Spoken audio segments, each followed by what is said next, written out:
it, everyone? Good to see you back here again with us, your intrepid adventurers and dungeon master, storyteller, guide, and follower for Severed Threads, Notes from the Black Ballad. The Black Ballad, of course, being the fantastic module written and produced by Storytellers Forge. They are also the producer of this Twitch stream, and we're very, very grateful for them and to them. We're having a blast with this module, in case you haven't noticed. And the really good news is that there is more coming from Storytellers Forge. If you like this, you could certainly pick it up from them, but you can also pick up their newest edition, a little thing called Festivals of the Forgotten, Revelations of the Dark Carnival. Sort of an evil circus carnival vibe with some really fantastic villains. So look for that. Link in the chat, of course. Also, big thank you to Diamorte, led by the intrepid Drake, who have provided the music for this stream. This is music that inspired and was inspired by the module. So it has a special meaning and chosen with care and is pretty kick-ass too. If you enjoy our character art, then you have the amazing Kai to thank for that. I know she watches, so everybody say hi, Kai. And I forgot to mention this earlier, but I think tonight is the night, Jesse, as we are going to reveal the latest full body art for your character, Dawn. So here it comes. Hey. I love her so much. It's so good. So pretty. I love the fact that the thread theme is continuing through it, and can't wait to see them all lined up in a row someday. But thank you, Kai. Thanks for being amazing and sharing your incredible gifts with us. Before we get started, I'm going to ask another random question, just sort of a quick response for you all. I think this is actually already discussed off camera a little bit, but favorite class that you've always wanted to play but never have? Let's start with Samus. I've played every class, but I think the class that I've played the least and want to spend more time with is the Artificer. It's a little daunting with the amount of choices, and I have analysis paralysis, so I think it would be good practice for me. Well, maybe. It's also the one that I have the least amount of experience with, so something for the future, perhaps. Soku. Mm-hmm. Whatever the class is, that's like the Bloodletter. The Bloodletter. Blood Hunter. Blood Hunter. You always wanted to play Blood Hunter. Yeah. That's a very controversial class, but I know a lot of people who enjoy it. It has to do with the fact that you use your own hit points to power your abilities. Yeah. It'd be really dangerous, especially at low levels. Tess? Mm-hmm. I have always been too intimidated to play a straight up wizard with the squishy and the preparing spells and all of that. I just don't. I'm too scared, but I love magic, so I want to. That's what wizards is. With the squishy and the spells, it's just not my thing. Yeah. And let's see here, Ryan. Truth be told, I haven't delved into Ryan sorcerer or he's frozen. We will come back to Ryan. Let us ask Jesse. I have also played every class, but the one I've played the least but want to play more of is a sorcerer. I think there would be a lot of really fun RP with a sorcerer. So I'd like to actually do a campaign as a sorcerer, not just a one-shot. Very good. As a DM, of course, the character that I most want to play is the one in which I'm not the DM, but I like DMing as well. Brian, what an unfortunately banal expression that has been captured on your face for this. He's just thinking really hard. Yeah. Are you with us, Ryan? No. Oh, unfortunate. Well, we'll Internet. hope for the best. Yeah, Okay. it's not much we can do. Just the internet. We'll have him in when we can. But all that being done, I think it is now time. So, my friends, I extend my hand inviting you to step with me into fantasy. Release your hold on that which you know to be true and let imagination rule for the next few hours. He said Okay. He said, Yeah. it. He said that thing. I say it every time. I Last and we get excited every time. time on Severed Threads, Notes from the Black Ballad, the adventurers had a conversation with death, not the god of death, the embodiment and manifestation of the very concept of death. They wanted death to end resurrection magic, the ability to use necrotic magic to bring things back from the dead, raise dead, animate dead, all of the various creatures that have the ability to create undead from a recently deceased corpse. They wanted an end to all of it because that is their hope, that in ending that, and also their counterparts who are speaking to the domain of life, that if all resurrection magic is ended, that it will stem the tide of the scarlet malice, this blight that is infecting the souls that come to the Sunless Crossing and threaten to overwhelm. After an extremely poignant and well-reasoned plea from Nile, and a very good roll, I might add, Death agreed, although Death did warn them that the deities that found that they could no longer access this aspect of the domain of death would not be pleased with them and might seek retribution. After leaving the domain of death, the adventurers continued through the Storm of Broken Worlds, re-encountering Jasper, who now in a skeletal dragon form was most incensed that they did not want to play a game of teeth with him and began to attack them, breathing a horrid breath weapon of writhing and clattering teeth that caused a great deal of grief, teeth and grief. But when they did finally agree to play teeth, it turned out that Jasper wasn't actually sure how to play teeth. It turns out that not many people want to play teeth with him for some reason. And Wonder why. Wynn was able to trick him into thinking that he had lost, and as such, he owed them a favor and showed them a way quickly out of the Sunless Cross, out of the Storm of Broken Worlds and back to the Sunless Cross. I just love him. As they traveled back to the Onyx Requiem, they spoke some more with Magen, who was very pleased that their efforts had been successful. But upon returning to the Onyx Requiem, they discovered that their counterparts in the domain of life had not succeeded. And therefore, while perhaps slowed, the Scarlet Malice is not stopped. And as such, the party is still looking for a way to end this blight upon the Sunless Crossing. They spoke with Valen the Jade, the arbiter of the Godless Monarchy, to determine what possible strategies could be used to defend the city as the members of the Accursed Guard and the Legionnaires continue to encroach and threaten to overwhelm the Nixian Guard. But they were also asked to visit with Ashlyn, the Sovereign, privately, discovering her somewhat manic, actually, in terms of her attitude, as if somebody who's been kept awake for a very long time and ruminating over this problem, what to do. She seems to have a solution, however. She has asked the adventurers to make their way to the Road to Eternity, and speak with the various leaders of the temples that can be found there, to hopefully gain divine boons.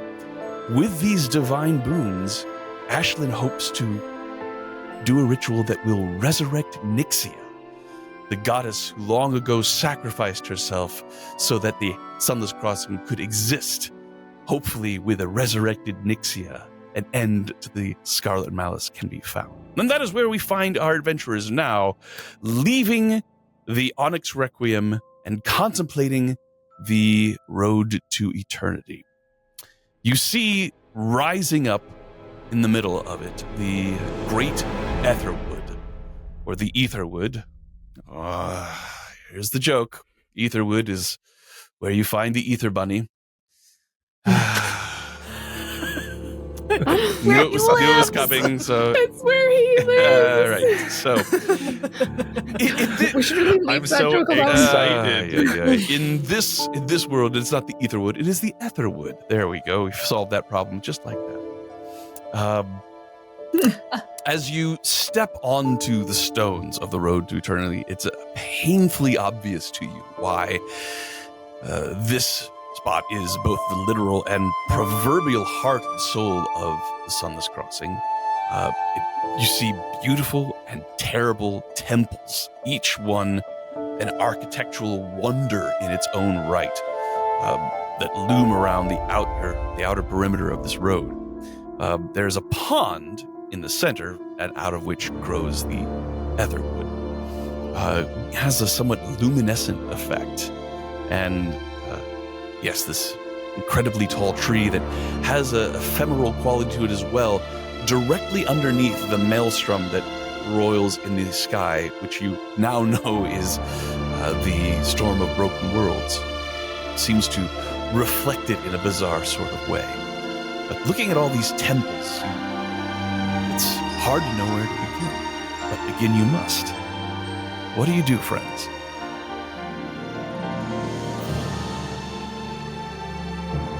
Panic? Panic? That's Does that's anybody legitimate. have an idea? Does anybody have an idea where they are already going? I mean, we should probably focus on gods that have a stronger connection to this place than somebody, because like Azuz has a temple, but you saw how small it is in comparison to some of the other ones here. Something a little more tied to this place might help better with saving this place. Keep in mind, Azuz is a perfectly legitimate deity. There are sort of umbrella deities that will encompass a lot of smaller ones that have similar tenets. I've spoken before, there's one central area of the sun, which is the temple of the sun, but there are parts of this temple that are devoted to all of the various deities of the sun. So same thing with... Focusing on more umbrella might be better. Perhaps. Perhaps we should speak to someone who can tell us of our options. I would ask I know. Ashlyn, but she's not in a good place and needs to rest. I'm actually thinking of someone who we may need to reintroduce. Oh. Oh, Well, we know where he is, so we could go find Corcoran. Oh. Yeah. And, Yes. and when I look at Jack with like a question in my eye, and he nods, and I understand that I don't understand. He's been really helpful since, like, he's answered a bunch of questions. He answered a bunch of questions about Magen earlier, so maybe he knows, can direct us. For what it's worth, Wynn, the bond that you had seemed genuine, and Just want to check in here. I don't think Does there's- anybody know that, other than Jack, that Wynn cannot remember Corcoran? Oh, right. Yes, did that conversation not happen in public? I don't think it that's did. right, She it ad- didn't. Now, it's all right if you That's a wanted good to share point. it in the meantime, Wynn, but I highly doubt I would have kept that. fair enough. It's not an embarrassing. Okay, but if we're being completely honest, I absolutely would have shared that with everyone. Yeah. So that's just been, Of all the people to, hey, Jack, I have this super intense secret. Yeah, Can you absolutely. keep this? Sure. I am 100% great absolutely. at that. Oh my god, Dusk and Dawn, come here right now. 100%. She literally just told you the secret. You're going to tell it back to her? So, Corcoran Petalmoss hangs his hat, if he wore one, at the Temple of Tongues. If you Okay, fine. God, they even took his hat. You bastards! All right. Hey! Wasn't it? Temple of Yes. Tongues. Okay. I say that's where we start. I think that makes sense because There better not Because be a someone- game of tongues, because that's a little bit harder than Keith. George R.R. Martin's lesser-known work. a game of Tinkin' Tongues. I think I accidentally started watching that series. Very different turn. Okay. Okay, I think we go looking for Corcoran. All right, so you make your way to the Temple of Tongues. It is not too far away. The city of Vox Knock Ballad is not that large compared to other That's right. cities. Past the lips, Right. the teeth. So it's a fairly simple structure, but full of monks, essentially, and sages, and fuller now as everyone who can find a place to take refuge out of the street to avoid running into accursed guard, legionnaires, or just being in the way of the Nixian guard, has found shelter wherever they can. You do find Corcoran Pebblemoss sitting next to a possibly large stack of books, trying to keep his beard out of the ink as he is painstakingly translating several texts at once, going back. Loxodon, and Ross. As he sees you all coming, he looks up and says, good to see you all. You've been gone some time. Why, hello, Corcoran Pebblemoss, whom we all know and remember. Jack. That was so weird. I was just trying to make sure that Hi, we could Corcoran. just flagging him for everybody in the group. We had It's fine. We did have a little bit of a task, but we're back now. Yes, I recall you were heading into grave danger, but I'm relieved to see that you're all returned. Hello, Win. Hello. Is there something I can help with you? Help you with a translation or anything like that? We came to seek your funny knowledge. you should ask. Exactly. Oh, well, Win will attest. In my life, I was a well-respected sage. On a variety of topics, but here in Sundays Crossing, I'm but one of a number of very learned individuals. I'm flattered that you seek me out, and if there's something I can do to help, by all means, let me know. We're searching for what would be the main umbrella deities and the main places that you would go to seek different powers that would be Yes. useful from each of the different gods. So not the god of umbrellas. Just making sure. Is there one? No. Possibly, but Off topic. I believe it is our Lord and Savior Parasol. that's clever. So, deities that would seem to have influence over other deities is what you are asking about. As far as what is represented here, Mm-hmm. Or if there were like larger aspects of gods, like do they get sort of sectioned off into regions or traits? Like here's all the dead gods, here's all the sun gods. here's all- yes, that would actually. have a very strong connection to this realm. And all the deities that are connected to realms that are connected to this one are represented on the road to eternity. But if you are asking about the ones that are the most influential, I would have to Yes. say the sun, obviously, and the moon. God of death here is an individual known as the Marquis. If you are looking for a deity of knowledge, which of course is one that I'm particularly fond of, you ought to visit the Academician. He has a temple here. War is represented by a number of deities, but Invars seems to have a great deal of influence as far as that is concerned. If you're looking for Dawn, as I understand you are a cleric of Azuth, following the domain of regret. Correct? Correct. Well, then, you might want to see Contrict at the Abbey of Reflection.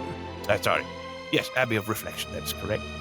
I am very fond of the goddess Jodine. She is the goddess of wish, quite powerful, but very understated. I appreciate that in a deity. You would do well to seek her out. I mentioned death, the Marquis. I think those would be the biggest ones. Of course, there is the deity known as Xavier, god of purgation. Strange individual, but has a great deal of control over a domain of envy. Far more powerful than you might expect. But those are places to start as far as trying to get access to the deities that have the most influence. More of a matter of opinion and perspective, I suppose, more than actual influence. That has been very helpful. There's just a lot on the road to eternity, and we were hoping to get a little bit of a narrowed down list. Indeed. As I always say, Wynn, how does one eat an elephant? With a fork. No, Wynn.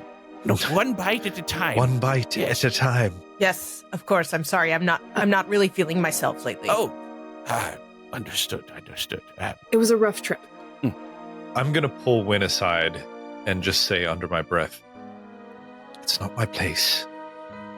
But if you've lost a part of yourself, perhaps being honest with him will help you find it.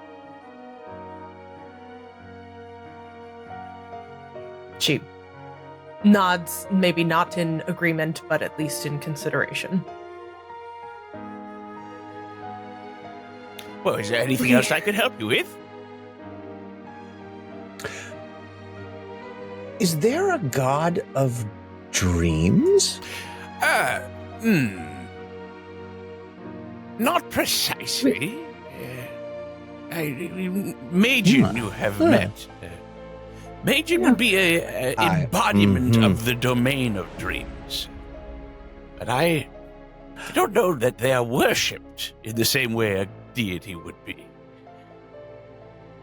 I see. I've never heard of anyone worshipping Majin, at any rate. I know of someone. Oh! Same here. I mean, what? It's not worship. Same thing. It's not. Yeah, it's not.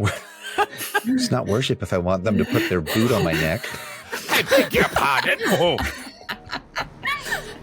I'm sorry. What? Huh?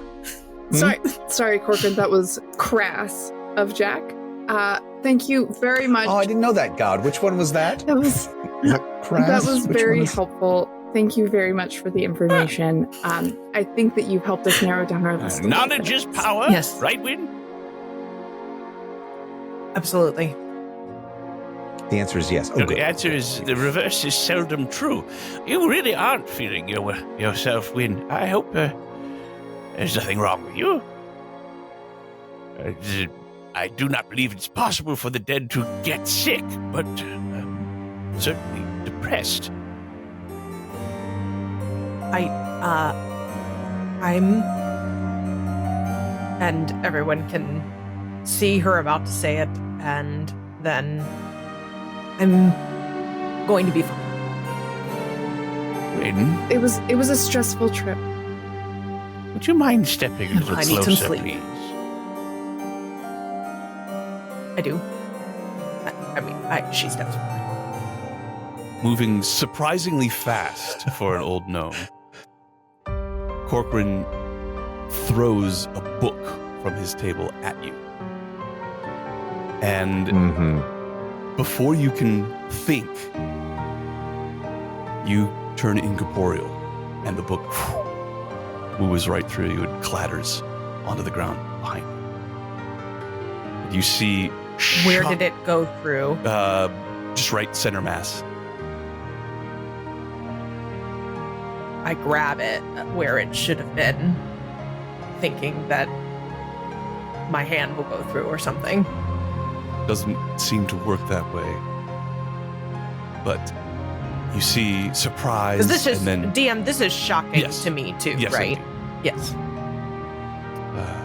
Corcoran's eyes widen and then narrow, and then understanding begins to creep across his face. Yes. There's a great deal of unraveling going on. Sorry, I didn't want to hurt you. I didn't want you to feel that you had been lost.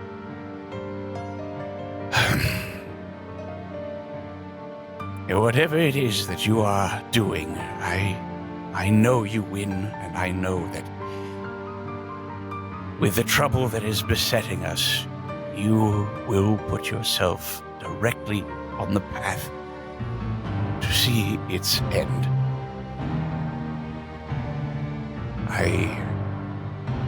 I will be patient and look forward to getting reacquainted.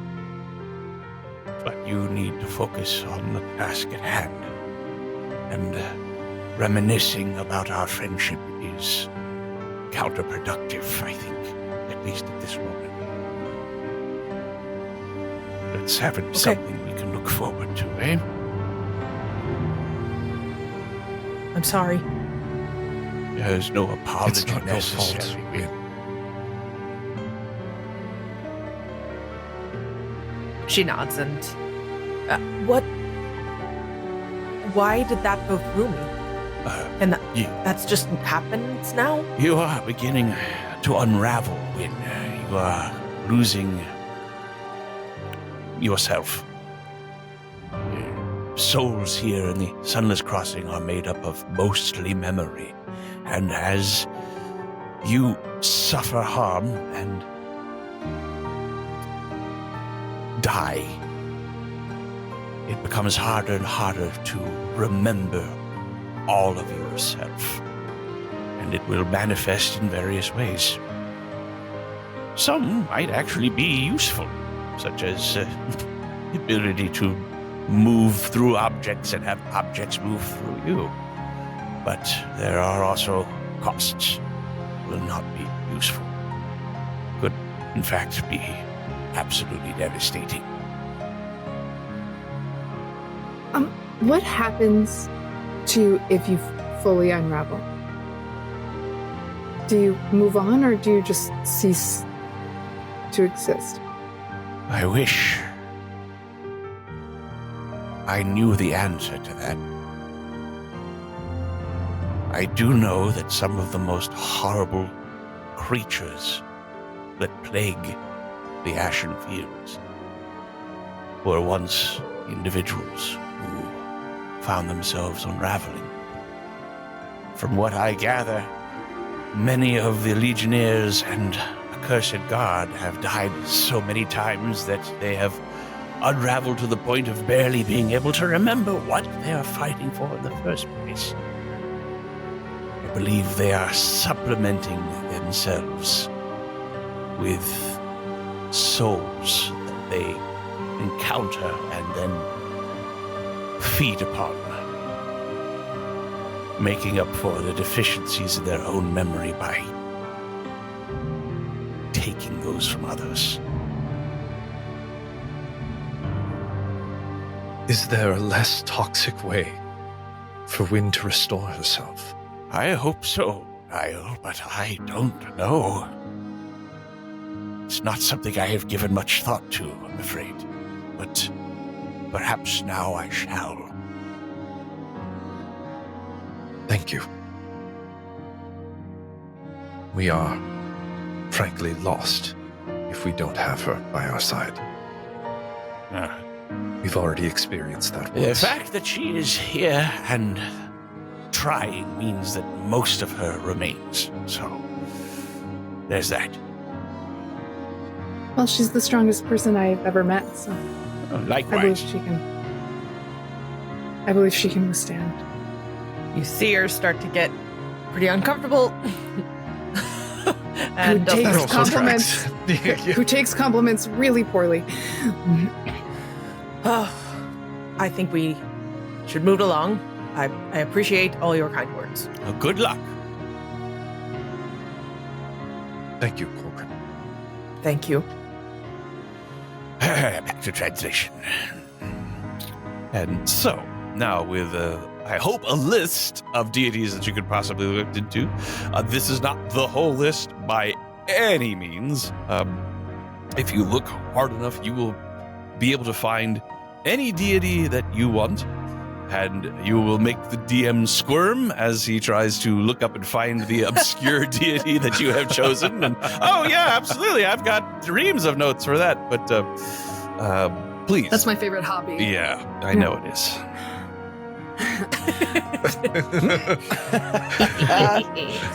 Okay, so we have some choices to make.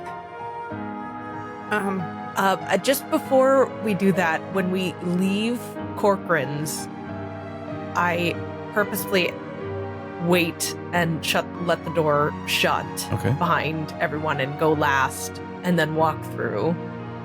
And I assume it is successful. Yes, it is 100% successful. You have the ability to. What does it? What does it feel like? Yeah. I would think that, at least on some level, it's exhilarating. All of us in our corporeal forms are almost defined by what we can feel and what we can touch, but also how it contains us. Knowing that you are not contained by these structures anymore is liberating. However, I would think it's also terrifying and confusing. Right. As you stand and think about it, you find your armor beginning to sink through your body as That was my next question. Is it like just I make a choice and I get to do it, or does it have like if I go to sit down in a chair, could it go poorly if I'm not thinking about it? it's probably going to be something you need to get some used to. Here is one thing, however. As I recall, your armor was one of the items that you arrived in the Sunless Crossing with, correct? Correct. In that case, it doesn't actually sink through you. It is attached to your soul, and as such, it is also ethereal. Yeah. Oh. So it's part of that memory that is now fading. Crazy. So wait, I'm sorry. Hope It it does still or is it does effective. not? It phases with you, so Yeah. it is as solid or as insolid as you are at any given moment. It doesn't. You don't ever have to worry Got about like floating out of it. Got it. But does that mean that if she tries to phase through something, does her Nixian blade not go with her? We could get pretty complicated with this, but I think for the purposes of the game, we will say it goes with her. It's, Yeah, I was gonna you say. guys, it's like how werewolf Kitty, rules. Yes, how Kitty exactly. Pride X-Men are we Werewolf doing rules, this? 100%. Yeah. where they always have pants somehow when they turn back into people. Yeah. It's that. Thank goodness. Solid. Got it. Or not. It's your choice. Why don't you fall through the ground? Yeah. Stop Yeah, asking good questions. We're done. We're done. I can move through walls, guys. Get over it. That's crazy. Well, it will at least be useful, even if it's not technically good. Yeah, think of all the goo you could have escaped. Oh, maybe I should get unraveled. No. I've already told you you're not Now allowed to die again. When you Just think about it this way. Now you don't have to suffer another hug. Yeah, Oh, good that's- luck, Dawn. Wonderful. John immediately Win. tries to hug you. I've had an opportunity to see. Wait. I want to hear what Niall has to say. I've seen you fight for quite a while now.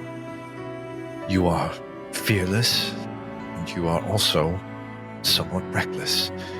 In life, you had a borderline death wish, and that has carried into your fighting style down here. I think you may need to tactically be a bit more cautious if we find ourselves in battle again. I understand why you say these things, and you are not wrong. I'll take it. I'll do my best to protect you. Well, we all should make sure. Sometimes I get separated from you. On a lighter note, does anybody have any idea where they want to go now? Did anyone hear something that spoke to them? Well, I think for me, regret kind of was my initial instinct. But I already receive boons from Azuth, and I've already learned how to take that emotion and turn it around and try to turn it into positive. Use that emotion most people see as negative and enact change with it. I'm not gonna lie, there was a second negative emotion listed in there, envy. And I kind of am curious if I can find a way to take that and turn it into a strength as well. Sounds reasonable. That doesn't sound like an easy one. I don't think any of them are particularly easy, How Dusk. hard can knowledge be? Yeah. And also... For you, impossible. And also, anything easy's not really worth it, I think, sometimes. Like, it's not... When you have to try for something, that's when it is the most impactful. So, I don't know. Obviously, regret would make sense for me, but I already know what I can do with regret, and I would be interesting to see what I can do with envy. Okay. What about you, Niall? I imagine when I heard the Marquis, I was like, oh, that's definitely the guy Niall's going for. I think we kind of have to. Frankly, if what the essence of death said is true, they're going to be furious with us, and I feel like I might be the best person poised to tell them why we made the decision we did. Might be a little bit presumptuous to ask a favor or a boon from them, but I'm not afraid to pay my comeuppance for the decisions we made. Well, I mean, if they are at all connected to the, the essence of death, then they might respect you. We shall see. You certainly did an amazing job when we went to the plane. Needs must. Someone might say. When? What about you, Jack? Oh. Oof. Tough one. I'll be honest, I was really intrigued by Jodine, the idea of the god of wish. Wishes are powerful things. But knowledge is power, or so Corcoran said. Those are the two that are jumping out at me right now. I'm a little upset there's not a god of music, or it just didn't seem to be any sort of razzle-dazzle to these. It's all razzle-dazzle. I mean, some cultures pass their knowledge on through song and music instead of through books and such. So stories and music is how they pass the knowledge. So that might make sense for you. I knew there was a reason I liked you, Dawn. It's because she's wonderful. Outside of your terrible taste in men. Amen to that. Or beans. Were you drawn to anything? I have plenty of regret. I'm happy to use it for the greater good. And you've technically talked to a god of regret. True. In the temple.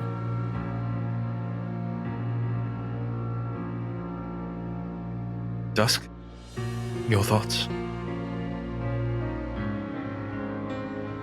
What little you have.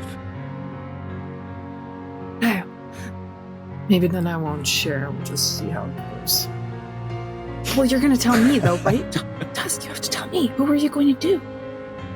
I think The most powerful sorceress in the world! there was Wish and War. Are you going to do one of those? Ooh.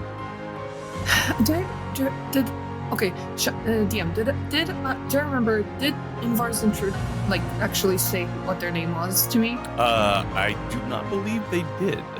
So you would have you would not be connecting that name with the individual you met in the alleyway. But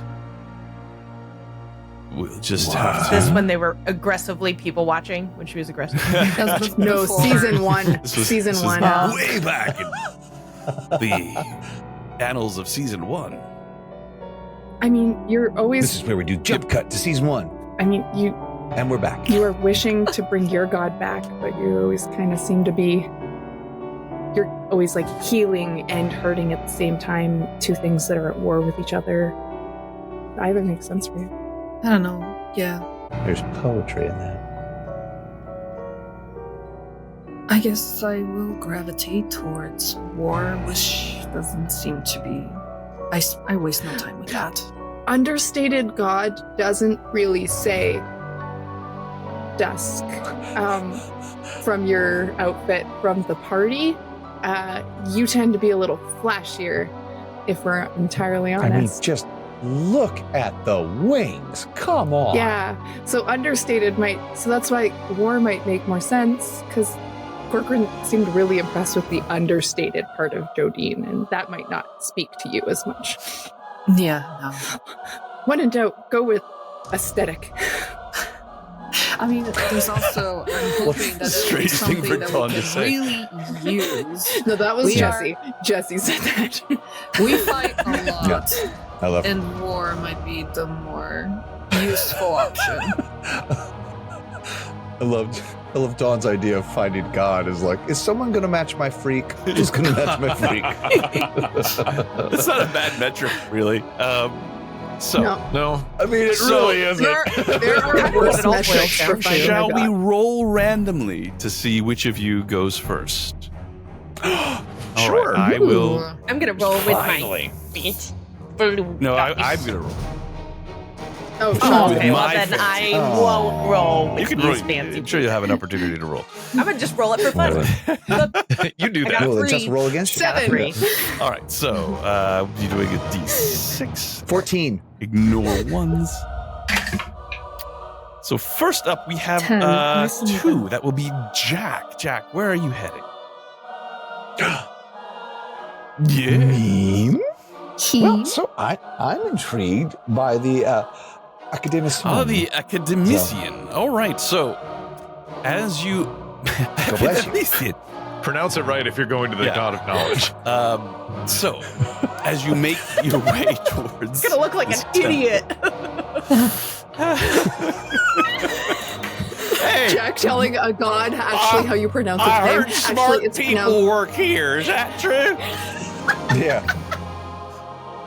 Look, Actually- from what I actually, understand, it's pronounced language Anamisia. has always been a bit of a brushstroke in terms of interpretation. Alrighty. So, this temple is a very large square of gray stone, but it is adorned with very decorative columns that are all carved into each corner of the square and topped with domes of emerald-colored marble and tall mahogany doors that are banded with gold, emblazoned with the image of a book on a pedestal. Beckon entry. There is no line. Shocking. Doesn't seem that anybody is really interested in petitioning the gods at this point, because as you move through the city, it does feel like moving through a city under siege. You hear the sounds of battle in streets, both near and far. You see Sounds of feet streaks of clacking on the cobblestones. You see the streaks of red moving through the sky as more and more souls crash into the city of Noxvalar. But as you approach the door, you stand in front of it a few moments, and then opens before you. And within, you see a maze of cavernous rooms, most of which fall into one of two categories. You see a library, multiple libraries, overflowing with towering shelves filled with tomes, scrolls, all manner of different ways to collect and store information. Or you see workshops full of sturdy tables that are laden with beakers, burners, alembics, glass tubing, all sorts of items that you'd find in various tinkerers' workshops. Library after library, workshop after workshop. And the priests here seem to be indistinguishable from just librarians or tinkerers. But as you are looking around here and trying to figure out where to go, there is one large door fairly close to the entrance that is closed, but is all of a sudden, with a loud popping bang, blown off its hinges and sent hurtling across the hall, smashing into the opposite wall. And a figure stumbles out from it with an absolute avalanche of black smoke rolling out from this room. It is a very tall and thin and gangly looking orc with the thickest pair of glasses that you've ever seen on any sort of a humanoid, wearing a long, smudged lab coat, and spots you and looks at you, blinks a couple of times, adjusts his glasses, and then takes them off and wipes them and puts them on again and looks at you all. Well, that was fascinating, wasn't it? I'm sorry, I don't think I recognize any of you. No, we're new around here. I'm sorry, does that happen all the time? As I point to the door lodged in the wall behind me. Oh, no, usually the door is completely destroyed. Oh, all right then. Are you okay? Do you need help? Perfectly fine, but it's very kind of you to ask. But my name is Pogrom Hammerthong, and I am the High Cleric of this temple. There doesn't seem to be much of a line today, so I've been taking advantage of the free time to work on some of my special projects. I see. So, who are you?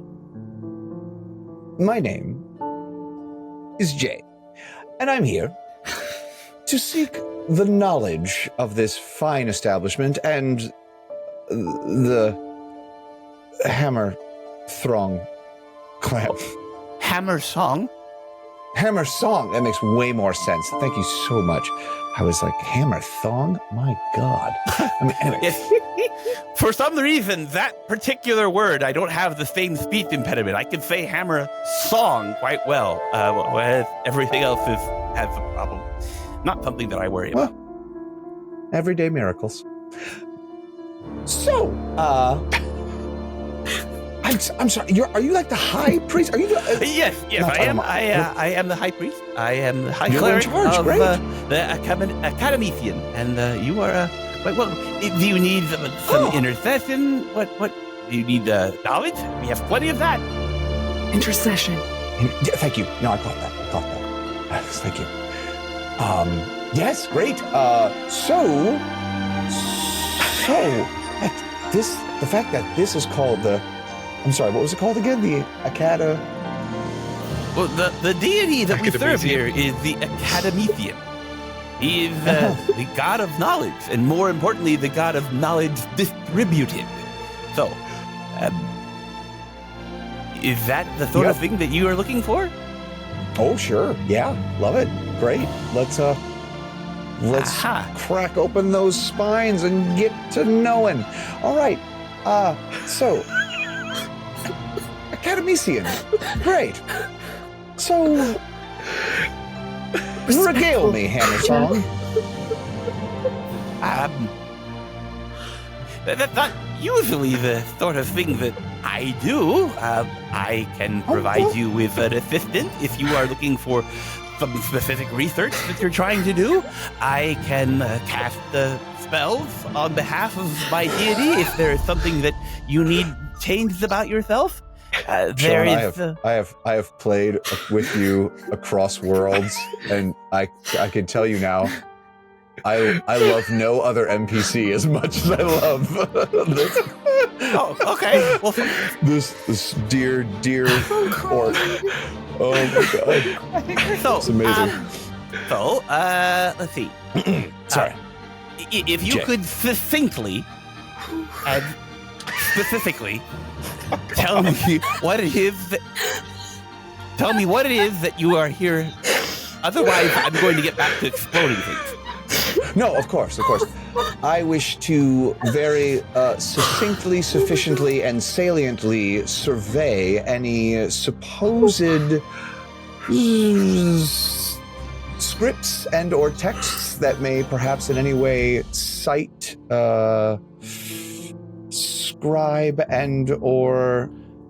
It has just occurred to me that you don't actually know why you're here. Oh, well, no, that's why I'm looking for knowledge. Aha. Come closer, please. I'm... Come on. I'm following. Right. All right. He moves into another area and reaches underneath a desk and brings out a large tome that appears to be bound in white leather and embossed with gold. He opens it and flips a few pages and looks at it, puts his hand on it, and then mumbles a few words and closes his eyes. And as he opens them again, there is a glow behind them that seems to scintillate through prism-like his very thick glasses that shoot out. He looks at you, holds his hand out with his fingers splayed as he stands there looking at you. You think quite a powerful boon. I do. This is a very rare honor and powerful blessing. I'm inclined to wonder why you want it.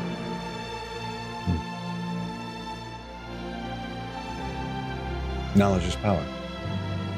With power comes the ability to save not only my friends, but also this reality and the worlds beyond it. Your words ring with deep truth. So, as there is nobody else, I can give you access to the Academician's most profound boon. However, not without something in return. In about 30 minutes, there will be a conclave of all the priests here. It is where we speak to one another about subjects that interest us, to broaden our understanding of corners of knowledge that we don't necessarily get to experience.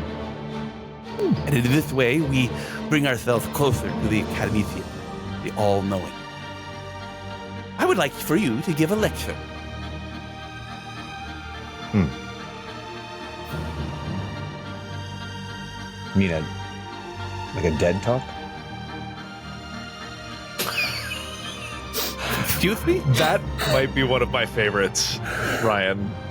A dead Hats off. talk? Yeah, where the dead talk at length about a subject that they're passionate about. Oh, okay, I just got it.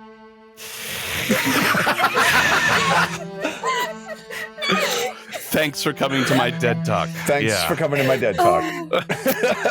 I hope I'm not the only one that took a second to get that, but if I am, apologies. Then so be it. Yeah. So be it. Absolutely, yes, the dead talk. That's catchy. I like it.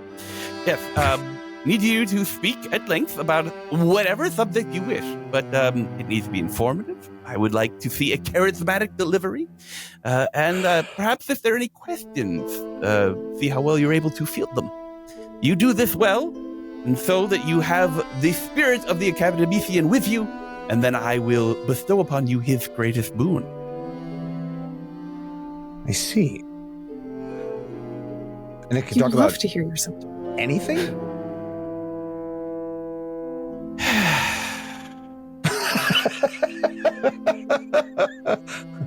The DM regrets this so much.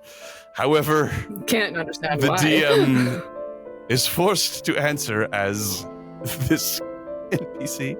Yes. Whatever you wish, as long as it is something you can speak about with knowledge. Very well then. I would be delighted. You have some time to prepare, but then meet me in the lecture hall. I look forward to seeing how stupendous a speech you can provide. Thank you.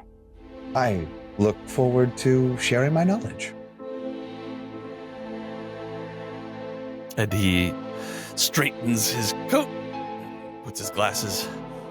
Take a second and Right? brush a little bit of the soot off the shoulder a little bit. Oh, thank you very much.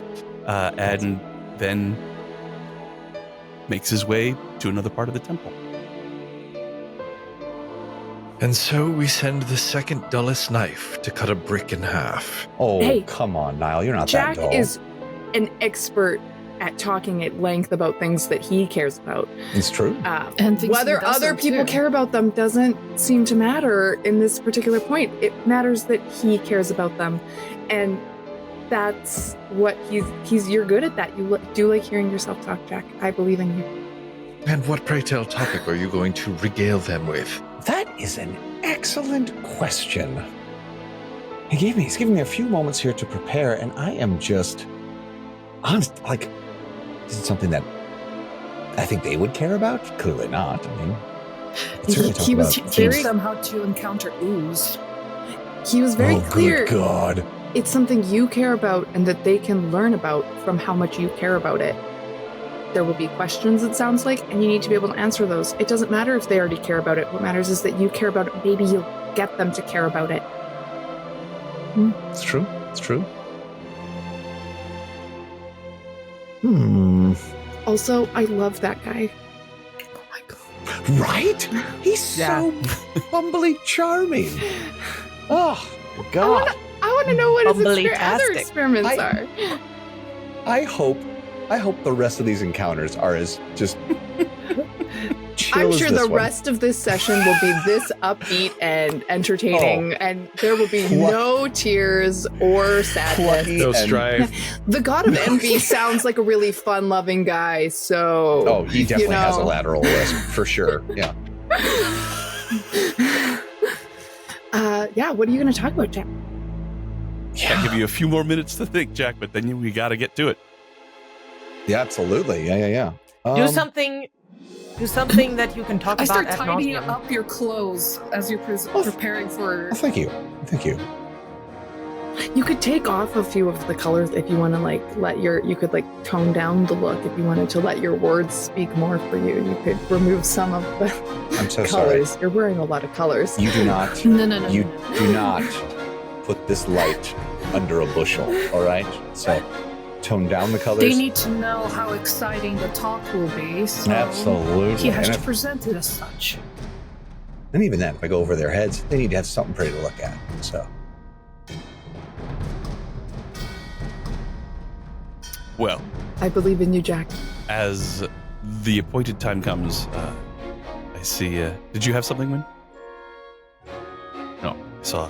No, I was saying good luck. Oh, gotcha. Peace. We get to go in and hear him Yes, say this? absolutely. You Oh, enter better. into the grand lecture Right, hall. It is a large circular room with rows upon rows of risers leading down to a central lectern that is just large enough for a single individual and perhaps a couple of large easels with pads of paper if it should become necessary to give visual aid. But you see the high cleric, this individual that apparently has made quite an impression upon the group here. We're taking him with us. Hammer Song motions for you to come down as the risers begin to fill, not to the brim. It doesn't seem like you're going to be addressing everyone, but enough people are here that it is going to be worth your while as Hammersong looks at you expectantly, ready for the gift of knowledge that you're going to bestow upon this assembly in exchange for the boon of knowledge from the Academicium. Take it away.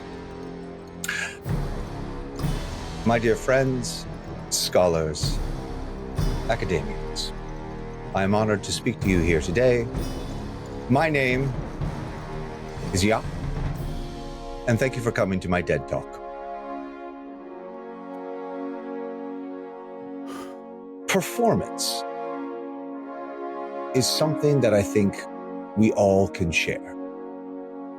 Many of us wear masks, and even those of you who have never stepped upon the hallowed lights and tread the boards of a stage know exactly what it is to put on a performance. I dare say any one of you have lectured, have done the exact same thing. You get up in front of your friends, your families, you tell a joke, you know exactly what it is to perform. And so, as a humble performer, I want to speak to you about the merits of what it is to just put on masks in your day-to-day life, and then what the absolute joy is of letting those masks fall. I stand here before you now, a fey creature. But that's not who I am, not who I was.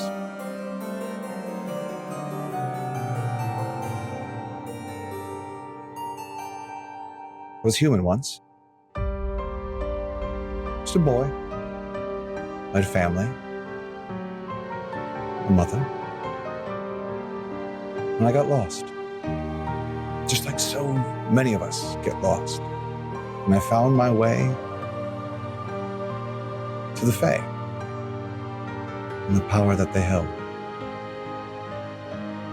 It was through this power, these stories, I began to understand sort of the unravelings of my world. I built an empire, built a home to replace the one I'd lost. And then that home became a prison, a labyrinthian trap. Then I realized that trap was actually the one I put around myself. And so I struck out to try to find some truth amongst all the work I had built in my life. And I realized the only true, honest thing in the world is the knowing of things. The more you know of a thing,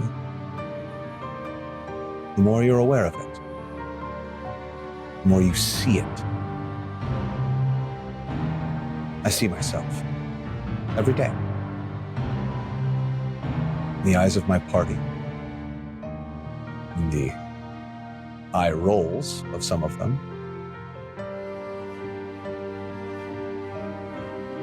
in the desperate looks across the battlefield, in the soft moments of concern.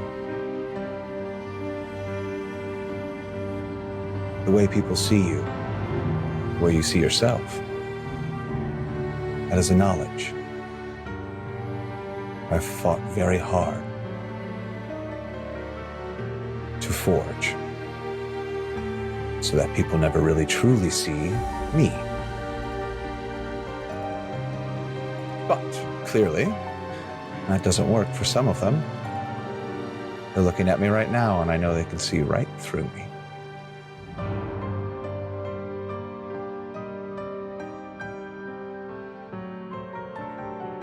Knowledge of oneself, self-awareness. is the true, honest pursuit. So many of us go through life. You have no idea who you truly are. You think you know who you are or who you want to be, who you present yourself to be. Who are you performing as? But again, that's just a mask. So I ask you, my fellow scholars,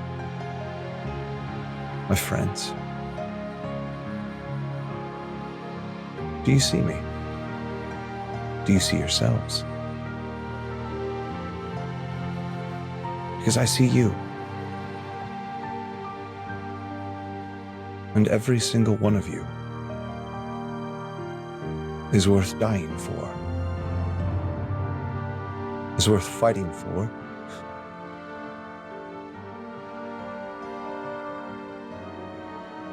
is worth knowing.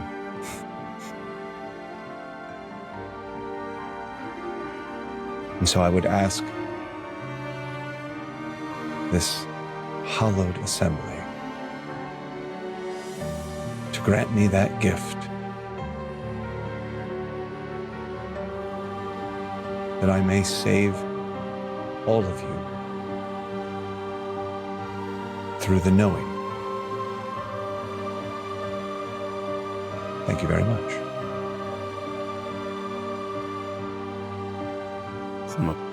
Niall stands up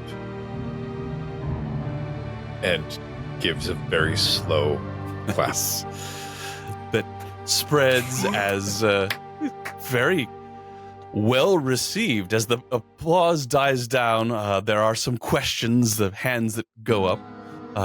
No questions. Yes, gentleman in the front.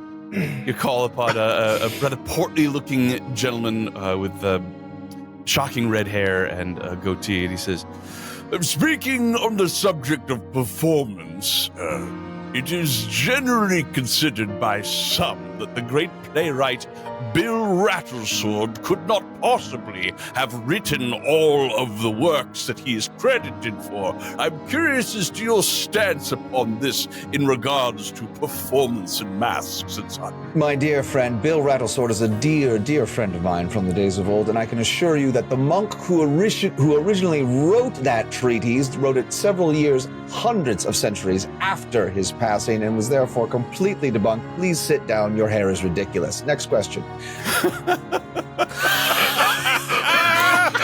Well, there's one vote lost. Do any of you have a question for Jack? I have a question for you, Jack. Yes, the dapper-looking pup in the third row. The mask that you wear most often, do you regret how firmly it is affixed to your face?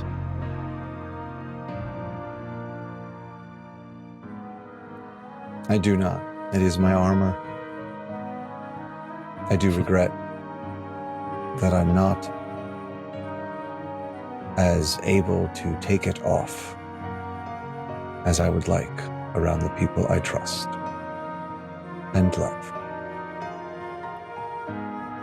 There's a hand that raises a rather young-looking soul, in fact. Although she has a very clever-looking face, and not necessarily a snarky-looking one, but just sort of a very piercing and erudite look to her. She raises her hand, calling her, and she says, "I think most would consider a mask to be mostly a defensive measure. Can you think of examples where wearing a mask can be used offensively, metaphorically speaking?" Oh, absolutely. Masks are clever disguises. They allow you to gain access to areas where you may not first be able to go, and then at the same time, they allow you to strike from a place of surprise. Do any of you have any more questions for Jack? Well, in that case, the lecture is concluded and Hammersong comes down, nods, looks, she says, That was not what I was expecting, frankly, but thank you. A very sincere and heartfelt opening of yourself. The truth is definitely the goal of all those who pursued knowledge. I think that if I know anything about the Academician, and I am his high cleric, so I'd better, he would be very happy to have you receive the boon that I'm about to bestow upon you. Are you certain that you want this? It is likely to be rather jarring.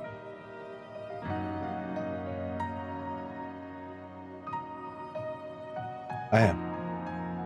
Though I thank you for your concern. Well, so be it.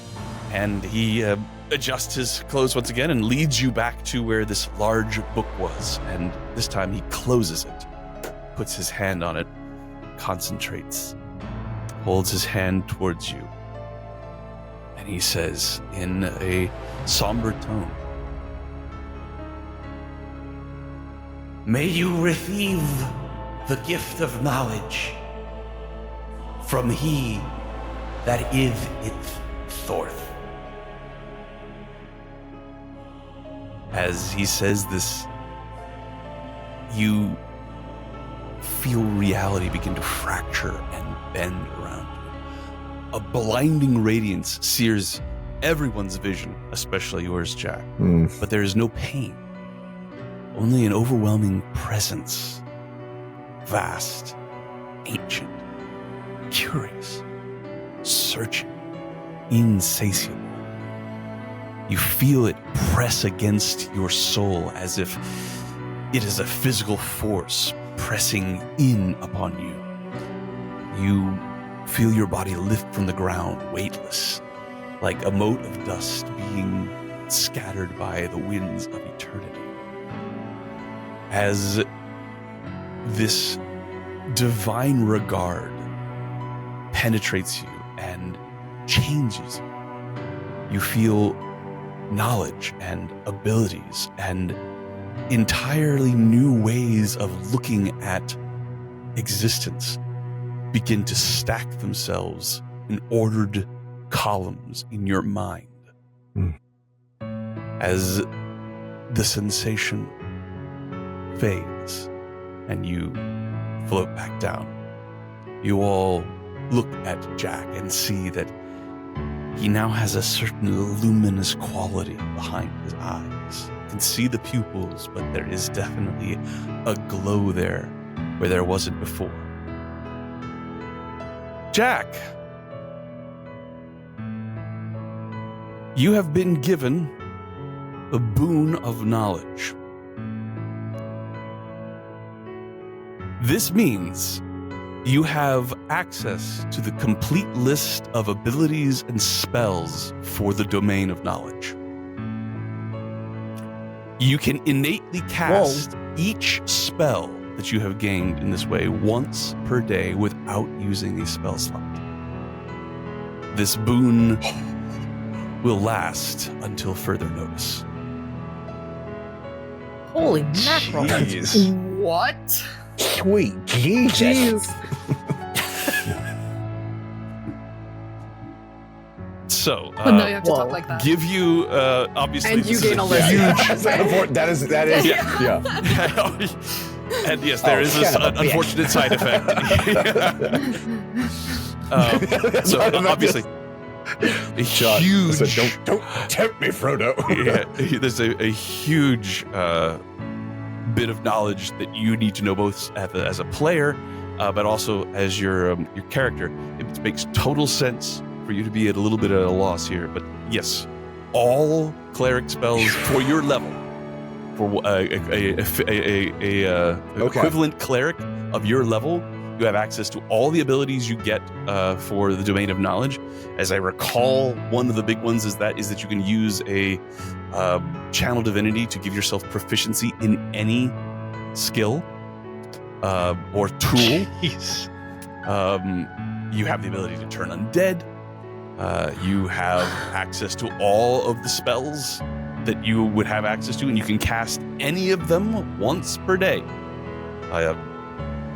You don't prepare them. You don't prepare them like spell slots, like a cleric prepares their spell slots for the day. You have just all of them. You can cast each one of them once. Yeah. Better get to study. Okay, so it's not that I can cast. It's not that I can cast any of them. I can cast any of them, and I can do that once per day. It's Correct. I can cast any of them once per day. So he can catch each of Like them multiple once spells. per day, Each or of them once per day. each of them once per once day. per day. Yes. Oh, I can cast each spell Holy once per day.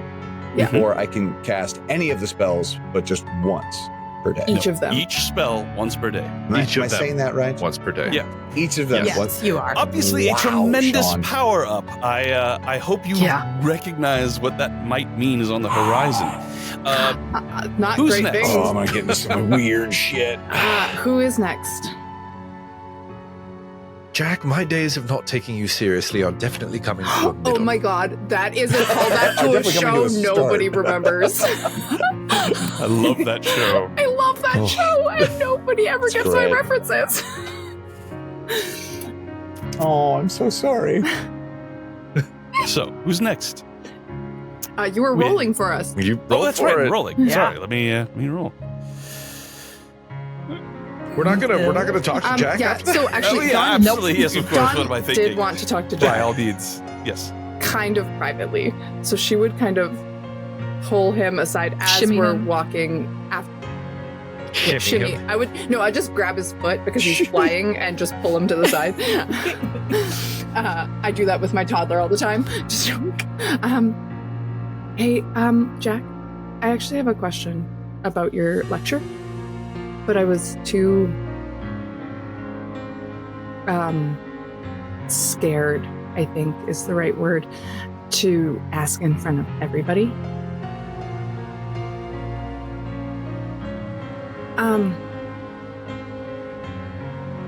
As somebody, it's less about performance and more about experience, but as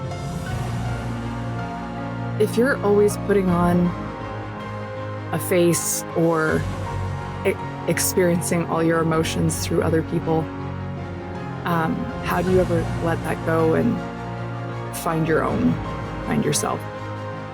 Do you have an answer to that? Did we lose Ryan? I was going to say, he's Did we lose Ryan? very frozen. Great timing. Great timing. So, yeah, he's Yeah, fixed. he- He's he's going. frozen. All right. Oh, here he comes. Oh, All right. no, sorry. I gained infinite knowledge and immediately did not want to be a part of this conversation. So, what's up? So what's up? I just told you a secret and you ignored me and then flew back. No, I just had a. Dawn literally gained infinite knowledge. Okay, so just give me a second. Great, that might actually help you answer my Wait, question. Oh, great. I actually have a question about your lecture. And just, you say that I was a little scared to ask in front of everybody, so I didn't. Okay, who do you like? Majin, obviously. Oh, sorry. As somebody who's puts on a face all the time and doesn't necessarily show the real you, what if kind of the opposite is true? What if you experience the world through others and hide from experiencing it yourself?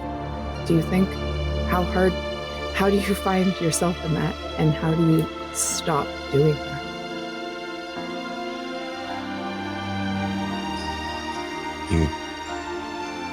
I would say to that individual that you have to start putting yourself first, and you can't keep expecting other people to live your life for you. There's so much less risk that way. Is there? I don't know. Kind of always felt like there was. I honestly feel that one of the things I've learned is that others are worth the risk, even when they're not. And that the sooner you close yourself off behind walls, that's how you lose yourself. Okay. It's scary, though. It is. Starting to experience things for yourself. Mm-hmm. But you'll never see the dawn if you're inside a box. Thank you for taking this question seriously. Jacques. Ak always takes things seriously. It's Jay who's quite frivolous. I have rolled as to who is next on the block. It is Win. Win for the win. Are we not thinking that we would get through this sooner if we split up? I don't know that I need an entourage. Win, I don't think you know what you're going up absolutely against. Coming along. Yeah, you keep dying. We don't know what we're coming up against. Why? I don't think every boon is going to come with a lecture. We don't know what they could come with. Why? I mean, if you really want to do it, but I think we should at least go to the temple with you. All right. You go to the temple with me, but don't come inside. No, we're coming with you. We'll wait to see if part of the process is, you have to go in by yourself, then we'll fight. But it's fine. Why do you want to do this on your own? Why you're being kind of a little cagey? Seems like it'll be a pretty personal thing. I don't know why having a few boundaries about something so personal is cagey. We're in this task together. Do you not trust me?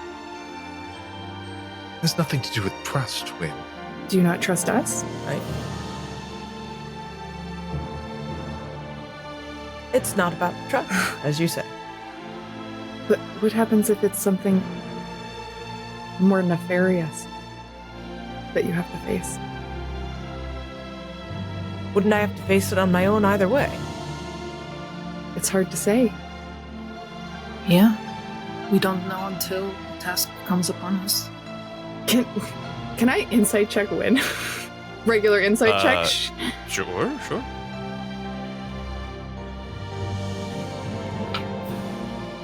26.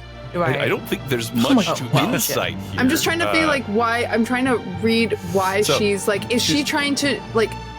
I'm trying to get the vibe on why you're trying to go off without us instead of. Right. So I guess like the question is: together. Is it simple? Win just wanting to keep aspects of herself private, or is there something specific that she was trying to avoid? I'm trying to see if it's like literally just like that, or if it's something different. So that's a question for Win. And Win, if you don't want her to know the truth, that will require either a deception or an intimidation check. I would allow you. I rolled a 26 insight. I'll roll a deception because I don't think she would go so far as to use her intimidation, which is a much better stat. But can she's you not an possibly succeed on with a 26? Well, I got a 7. So no. Okay. So what is it? What is it that Win does not want people? Is there something beyond just simple privacy? Yeah, you don't have to like. Shh. Yeah, it is absolutely beyond simple privacy. Shh. Do you want me to say? No, you don't. I mean, she's not reading your mind. Was going to do. She's just Yeah. Yet. Yeah, truly. I can't read. Well, I mean, I can read. I can detect thoughts. I'm just not going to on Win because once again, I would not. She wouldn't go so far as to intimidate. When if you if you really, really don't want us to come with you, that's your choice. But I think that we're stronger together, and any choice you make and anything you do, we stand behind you. And any personal thing that happens, we stand behind you. So just know that. It can't possibly be more revealing than what we just encountered. I'm a lot older than him. There's plenty more to reveal. False. How old are you, though? Just got really good bone structure, darling. No, the but night like, creams. really, how old is Jack? Yeah, he's easily over 200. Well, then we are peers. Elves, man. Well, It appears so. she understands what Dawn is saying, and yet she responds, I appreciate that, and thank you. I do want to go alone. To which temple are you going? Are you the DM asking me? Like, or am I telling A random person walking by. Oh, hi. Which temple are you going to? Camera thought comes out. It's like, hey, what's next? But you hadn't. So she had agreed to go to Regret, but she regretted it, and having wish not taken by anyone, she feels profoundly drawn to go there instead. All right. But she doesn't want them to know that she can't, that she's doing that. Aha. Well, will you be dissuaded from following Win group? Dawn meant what she said. Is that if Wynn Dawn's really the only wants, respectable one in this is that group. if Wynn really wants to do it on her own, she'll let her, but that she thinks it's a bad idea and should trust the group. All right, but that's not insisting. Yeah, I wouldn't force her to take us with. So it would be the rest of the group and how they react to Wynn wanting to go off, and Dawn allowing it, and me allowing it. I just shrug my shoulders and walk away. Okay. So it sounds like when you have the privacy that you seek. However, I will ask for a stealth check from Niall, who is trying to follow you, I have learned. Oh, yeah. And Yak will, Yep, I was DMing, yeah. but yep. yeah. I mean, Right. of course, though. Oh, yeah. Like, No. I know that you, Tess Human, will not be mad at that. Okay, that is a 15 on the die plus something. Let's see. Yak casts Jack, should we try- invisibility on himself. Oh, it's at advantage. And- Sorry, hold on one All right. second. So, And Dawn's just How am sitting I there. gonna do Why this? am I suddenly all alone? exactly. Where did everybody go? 28 on 28 stealth. on That stealth. definitely beats Win's passive. With invisibility, which is low. visibility, Jack, you will not be able to see Jack either. I take flight. Are you sure? As a red streak of a soul comes screaming out of the sky. I'm not flying like high in the sky. I'm trying to kind Yeah, but he's saying- more use it for speed. Yeah, but he's saying, oh, you're not going up into the sky? Yeah, I'm just using. I'm like literally like maybe 20 feet off the ground. So is Dawn the only person who is actually not following Win? Yep. No, but the second, second my entire party Dawn leaves will- me and disappears, I'd be like, Win, they all left.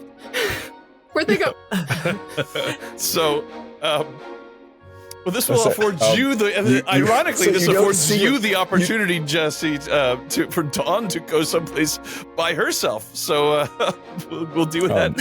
So, Dawn, you will hear right next to you.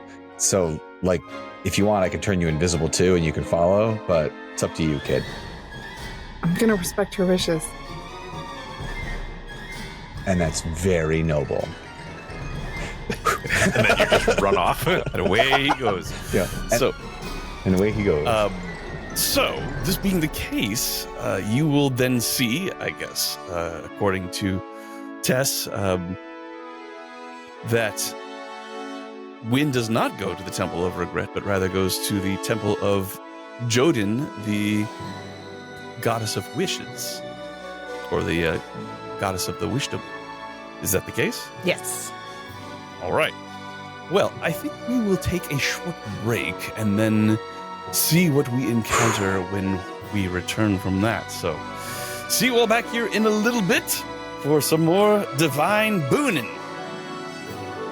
Sounds naughty. Boon. You get a boon, and you get a boon. Everybody gets a boon. And say, brought to you by Boone Farm. No, I love it. See you soon.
And welcome back.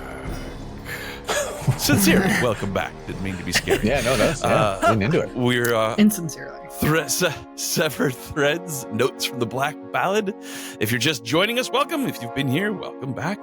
We are, of course, doing this amazing module that has been written by STForge, the producers of, I should say the sponsors of this stream.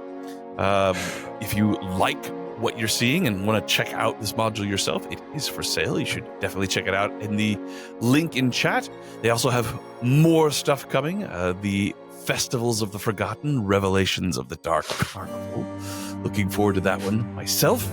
If you like the music, it's by Diamorte. If you like the character art, it's by Kai. If you like my DMing, I am for hire. We should chat. We can definitely do a game. If you like Shakespeare, you should check out the Ohio Shakespeare Festival. And if you like listening to actual plays, you should definitely check out Echoes of Kryn and Dragons of the Hidden Flood, which is a podcast that Samus and I are part of. If you need someone to do your accounting, I would send you to Jessie. However, she is in Canada. So unless you're from Canada too, you're not going to want her to do your taxes. I don't do taxes anyway. I hate taxes. Ooh. That bears further discussion, but at another date. Then, of course, there's World of Tanks, which is a game you should play. It's a game. Yeah. It's a game. Play it. You should. Yeah. Thanks for that. Yeah.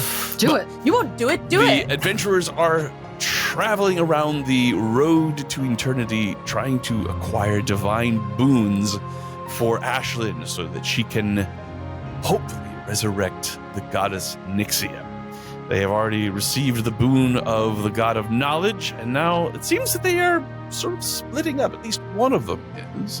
When you have left, I think, ostensibly to go to the Temple of Regret, but have changed your mind and are going to the Temple of Jodin, the goddess of wish. Yes. This is true. My intrusive thoughts have won. I see. In that case, Samus, you probably don't know that Jack is following as well, given the fact that he's invisible. And Jack, you probably don't see Niall because of how high he rolled on his stealth. Both of you see flying in the air, the form of Dusk. However, all of us her way after notice. Yeah. Yes. Yep. As subtle as an Are earthquake. you trying to be stealthy? I'm trying not to get within Wynn's immediate periphery, but no. Behold, on the wings of death! Cower in fear before the flying form of death!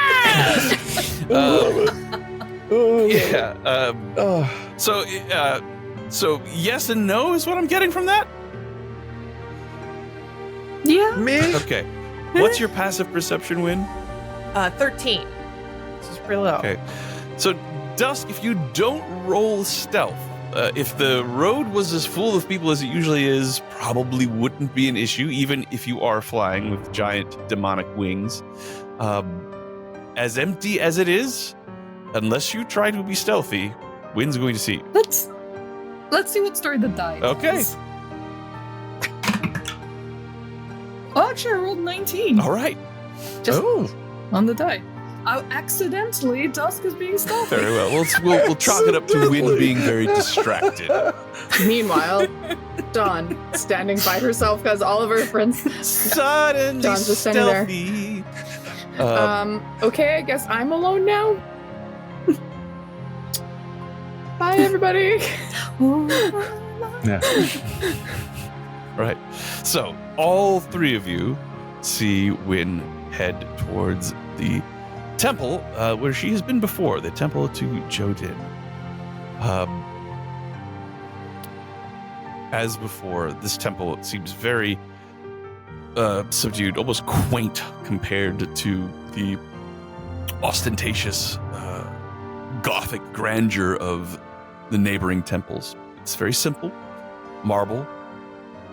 It is sculpted to resemble a oversized cottage, perhaps.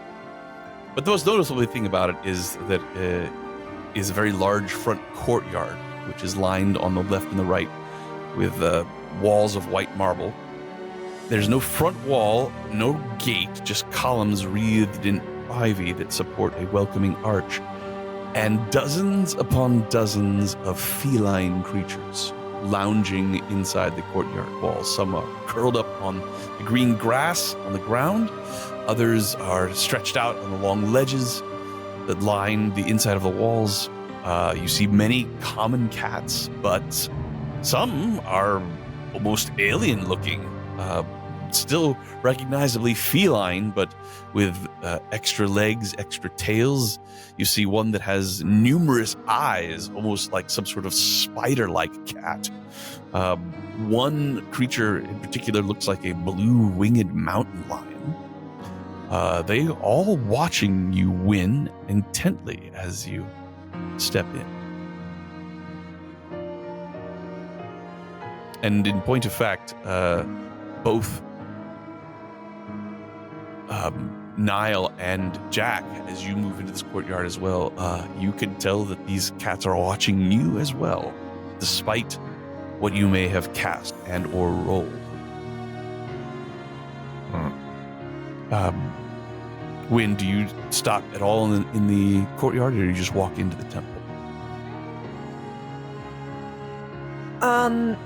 I think I would just walk right into the temple. All right. Unlike the Temple of Knowledge that seemed to be filled only with priests and monks devoted to the Academician, this one is filled with refugees. The interior is as humble as you would expect based on the outside, filled with rows of cots that line one side of the Great Hall, and then rows of tables that run along the other side. And you see all of these refugees trying to enjoy a meal in safety. It's actually very hard to tell who the actual clerics of Jodin are. These people here, you assume, are souls that either have not had a chance to find housing, given the huge influx of souls that is now coming into the Sunless Crossing, or have had their housing destroyed as part of the ongoing conflict. But it's quite full. What do you do? God bless you. Look around to see if there's... Did they follow me in? Am I allowed to know as a player? I think having seen, first, just figuring out where it is that you were going, being different from what it is that you said, and knowing that I'm being observed by the cats, I think I will have let you take this journey solo. Okay. Heard you sneeze and you hear him say, God bless you. So you're making your presence known. Force of habit. Sorry. I am annoyed, but not at all surprised. Dusk. I landed by the You landed by, Did you it? didn't go in. Yeah. Did you go in? Just crashed into the building. Did Sorry? you go into the temple? No, I landed by the door once I saw her go in, and I'm just standing there kind of shocked, stupefied. Okay. All right. So, yes, when you're aware that Jack is there.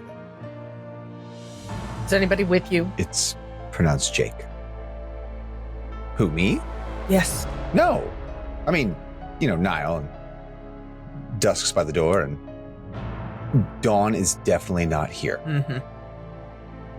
Well, whatever. And I look about for maybe a perception check to see if I can get any sense of, who's the hammer song here that I can speak to. Gotcha. Make a perception check. I got a 15. A 15.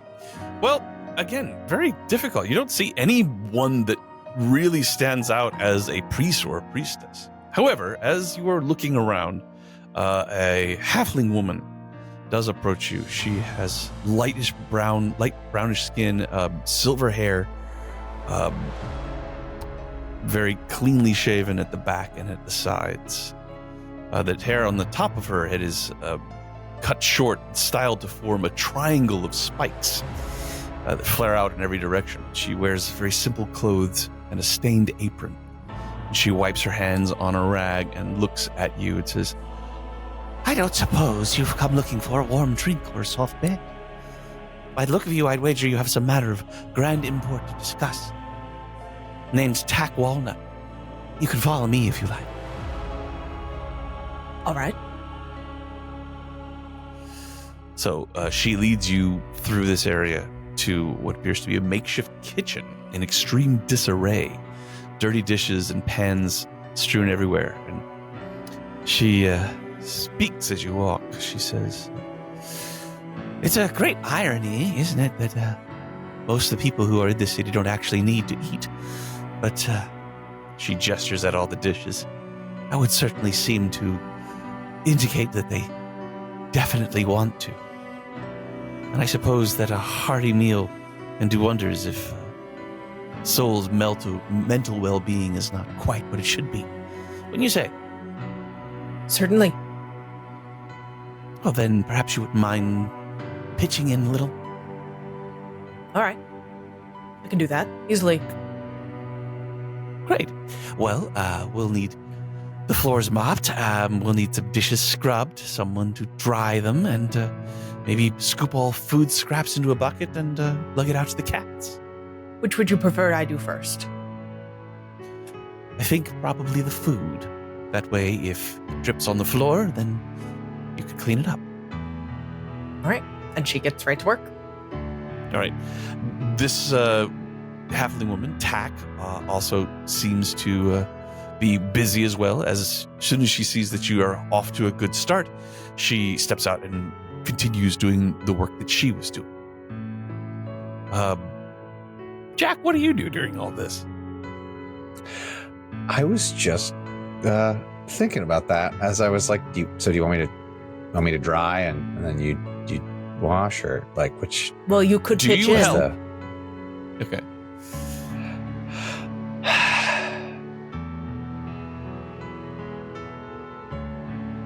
Do you truly wish to be left alone? And remember, you have to say, I wish. I know better than to do that.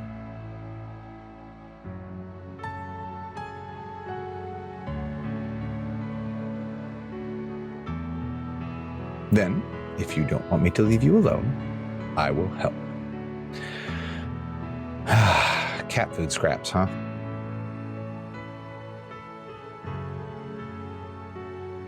All right. So, All right. Jack, you scrape together a large bucket of food scraps. And Still invisible, mind you. So this is this delightful, like sword in the stone, like Merlin cleaning. That's like that's. one of my favorite scenes of all time, actually. It's delightful. I love the grumpy. I love the grumpy sugar cup, and he's like. Yeah. So that is Niall, a grumpy sugar cup. So who's my grumpy sugar cup? Grumpy sugar cup. Merch! I need merch. As you struggle with this large bucket of food scraps to take it out to the courtyard invisibly, once again the cats look at you, but as they completely ignored you on your way in, now they come en masse and just begin to rub up against you, pawing up into the air, batting at your feet, trying to get at the food and at you. Not like they're wanting to hurt you, just being the aggressive marking of territory that cats tend to do. Very, very friendly out. No biscuits. No biscuits. When it is simple but grueling task. There are a lot of dishes, and there is a lot of mopping to do. But it sounds to me like you get at it without so much as blinking an eye. Practical life chores have always given her some focus and calm. So she actually, while it is grueling and she is tired, she emotionally is not drained by it. Fantastic. Well, after about an hour and a half of constant work, the rush seems to have died down, and you actually look at what is, for the most part, a clean kitchen. There's still dirty dishes coming in, but certainly better than it was. And you see Tack Walnut again, looking at you. She has a smile. She says, "Oh, it's good to see that despite the armor and the weapon that mark you as a fighter, you're aware that not all enemies require slicing. It wasn't always this way. Elbow grease. Well then, I am the High Cleric here at the Temple of Jodin. Normally there's quite a line to see me, but we've been focusing on other things recently. So at the moment, you have my undivided attention. What can I do for you? I come from Ashlyn. She has asked our party to gather boons. I seek one from this god. A divine boon from Jodin. May I inquire as to what Ashlyn, the Sovereign, intends to do with such a powerful gift? Save us all. No further explanation, I don't know if it's mine to give. I can respect that. Well,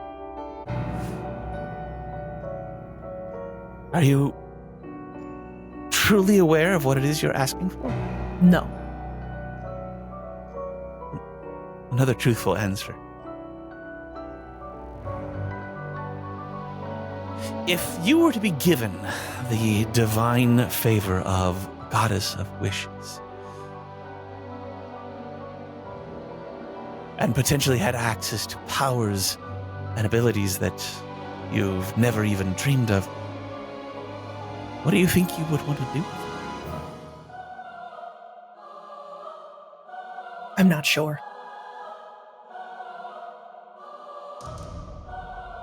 Really? You can't think of anything you'd want to do with the favor of the Goddess of Wishes? I can think of things, just not sure which one I'll actually do.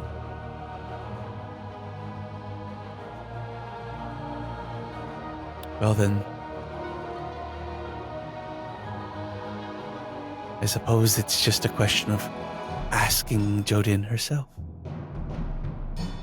She closes her eyes and takes a deep breath, and then opens them, and you see just white light in her eyes.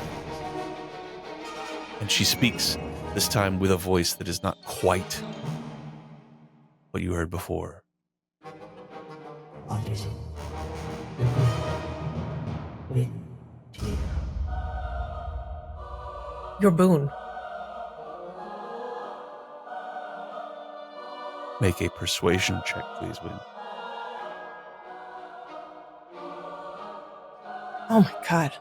Rolling garbage. I'm never clicking that button again. 6. I rolled 6.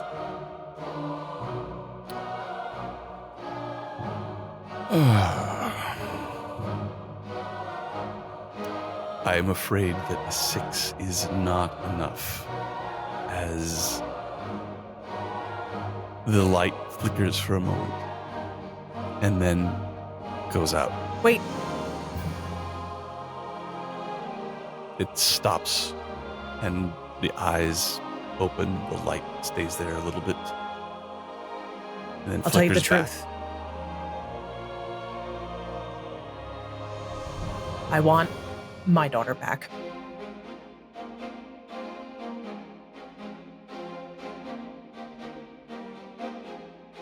Is that what you will use these powers for? Or is that simply what you want? What you wish? How could I not use this power for that? I don't want to. But maybe I'll be compelled to. I wish I hadn't come. I wish I'd gone where I said I was going. I just couldn't walk away from the idea of it.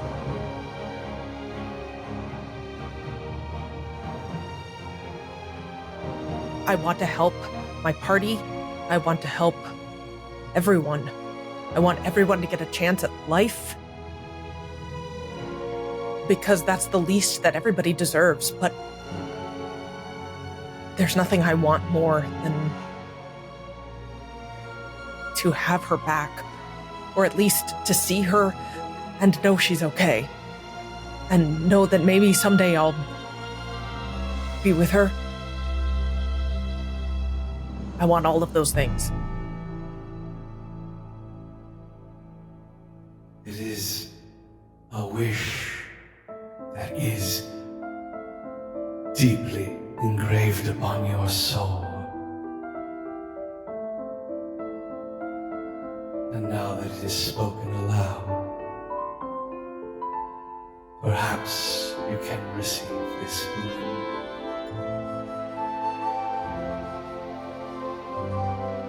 But I do need you to make another persuasion check, Win.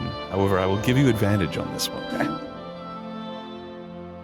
DM, just Use actual dice. I'm Don't click not. the button. Yeah, DM, just a quick question.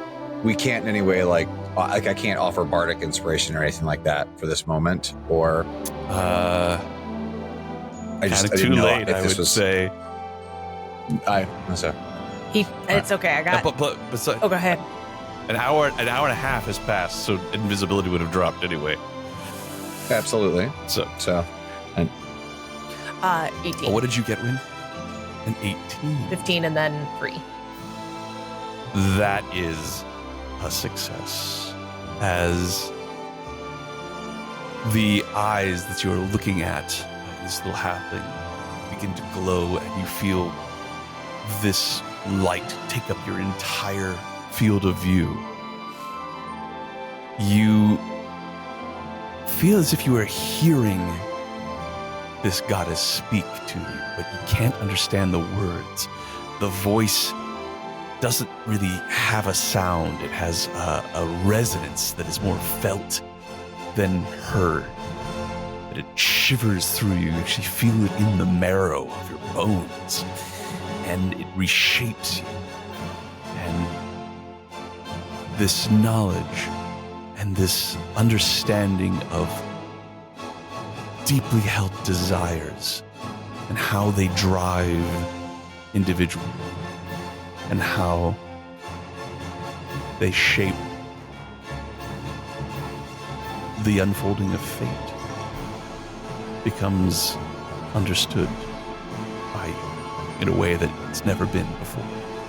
And as with Jack, you now have access to the abilities and the spell list of a cleric of the domain of Wish, which is a new domain that is in the Black Ballad sourcebook.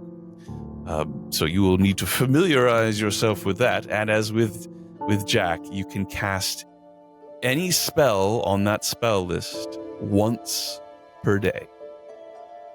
A tremendous influx of power. And now both Jack and Wynn have a slight luminous quality behind their eyes. Mine's blue, just so everyone knows. She's been eating unrefined It's your favorite spice. color. Yeah, yes. Spice must flow. May her blade chip and shatter. So, that is a success for you, Win, as now 2 boons have been acquired. Who's next? I shall roll. Next up, we have Niall. All right. Off to the marquee then. To the marquee, eh? So, the full name of the marquee is the Marquis of the Final End. Most generally referred to simply as the Marquis. Let's see here. As you approach this temple, Niall, by yourself? I'm not opposed to anybody following or joining me. I don't need to do this alone, but if other people are preoccupied. If I know you're there, then I will go with you. Okay. Okay. Because you were stealth, and I don't know if I could. I wouldn't have, just following Wynn, I would not have been stealthed Okay. on this task. Given Then the we fact probably met at the door. Given the fact that neither one of you are stealth and you realize you sort of leave while Wynn spends an hour and a half cleaning the kitchen with Jack, is it conceivable that you would run back into Dawn and the three of you would hang out? Absolutely. All right. So Dawn, not by Oh, thank yourself, God. I with thought I was Dusk going to and have with to go to Niall. MV all by myself. I did not. You guys all left without saying anything except for Jack, and I didn't know what was going on. You saw me go. Yeah, but you didn't say anything. I didn't know if you were going to come You back left us. to help me. You left I didn't know if now the rest of us were doing this on our own. I've just been wandering, trying to think of an adjective for myself. But did you know that she went to a different place? Ridiculous. The adjective is ridiculous. She didn't go to Regret. Where'd she go? She went to Wish. Are you surprised? Well, that's not that surprising. She already had a coin for there. I know, but she lied. You lie all the time. I know.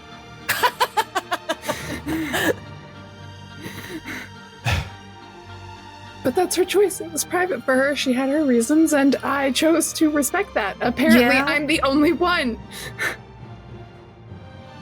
And you guys say I'm nosy. Yes, that's correct. Yeah, pretty much. You are. I'm not there, but you are. Yes. Somehow you know. hear Jack in the back just saying, All righty.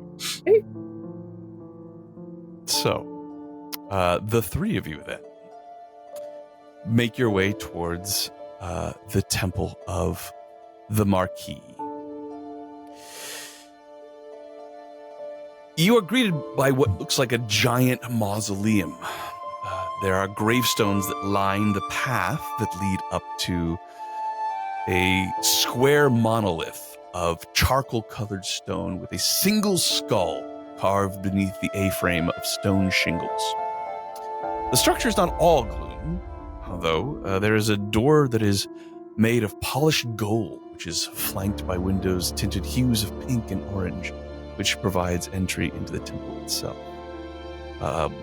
Again, not anywhere close to the huge throng that has been at all of the places you've tried to go to. All of the lines are missing, so you're able to walk right up to the door and step in. Stark contrast here. The inside of the temple is very bright and welcoming. Looks more like a cross between a cafe and a library, as opposed to the interior of a mausoleum. There's a central chamber that acts as both what you assume to be a worship hall and a throne room.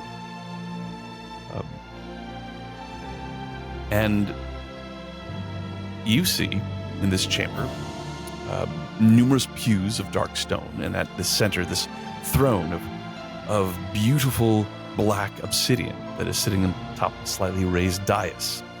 Seated on the throne, you see a being that can only be the Marquis himself. A tall being with black skin, no hair, and a rather placid expression. Impeccably dressed. Is being attended by a half-orc in well-fitted robes. Also looks very finely made and a very dapper cut. This deity, as I said, has taken the form of a dark-skinned human. Eyes are quite piercing. Color of gray, stormy sky. The overall look to this deity looks like someone who's gone to great pains to make their appearance very fine, but also has gone to pains to make it look like they didn't try very hard to make it very fine. Sort of getting that fine line, looking effortlessly stylish. Perfectly manicured hands. This clothes that he's wearing, a expertly tailored three-piece suit. Exquisite fabric. Subtle tartan pattern of blacks and whites and grays. Has a silk scarf, and hands are steepled in front of him, watching as you approach. Tilts his head slightly towards the cleric at his side, and the half-orc opens his mouth and places his hands in a welcoming gesture, and he says, "Please enter and be welcome, honored souls of great renown." I wonder if we would be so welcome if you knew what our task was that we had just completed. I know much. I know where you have been, and I know the incredible gift you have received. And as the half-orc speaks, the figure sitting on the throne gestures as if they are the ones speaking. There's a bit of theatricality going on here, perhaps. Then I will direct my gaze to the one on the throne, even though it's the half-orc that's speaking. And you're not angry with us? Far from it. You made a request, the domain of death. An extremely gutsy move. And it has paid off. I won't lie. Oh, God. I have my views on a great many subjects, but I am not going to go against the will of that which lends me its power from time to time. Well, I'm grateful that I'm not seeking your aid with your ire directed at me. I am curious. There are others who would not take such an enlightened view, but I am not one of them. I am curious, then. You believe this to be the right course of action? That I am less sure of. The decision was made. Now that it has been made, I would be a fool to second-guess it. We are the same, then. Had you come to me first, I might have counseled you differently.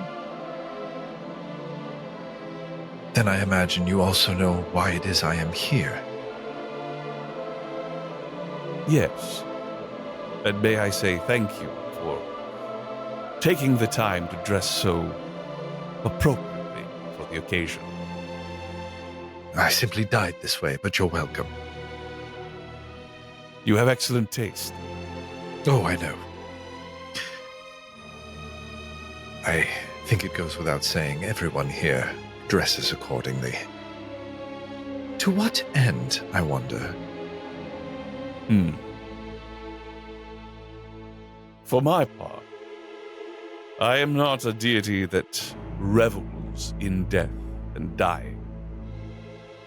I appreciate life. I want the mortals who worship me to experience life to its fullest degree. And that means the trappings, garments made with care and style. So that when they are finally ready for the gift that I can bestow, it is one they receive without feeling they have missed anything. Oblivion is so permanent. Live, enjoy your life. Come to me when you are truly ready for the end. I have felt a version of that end that I don't know my soul could bear again. The reason that I've come to you seeking this boon is because I seek to understand death. I will do whatever it is you require of me to acquire such a boon.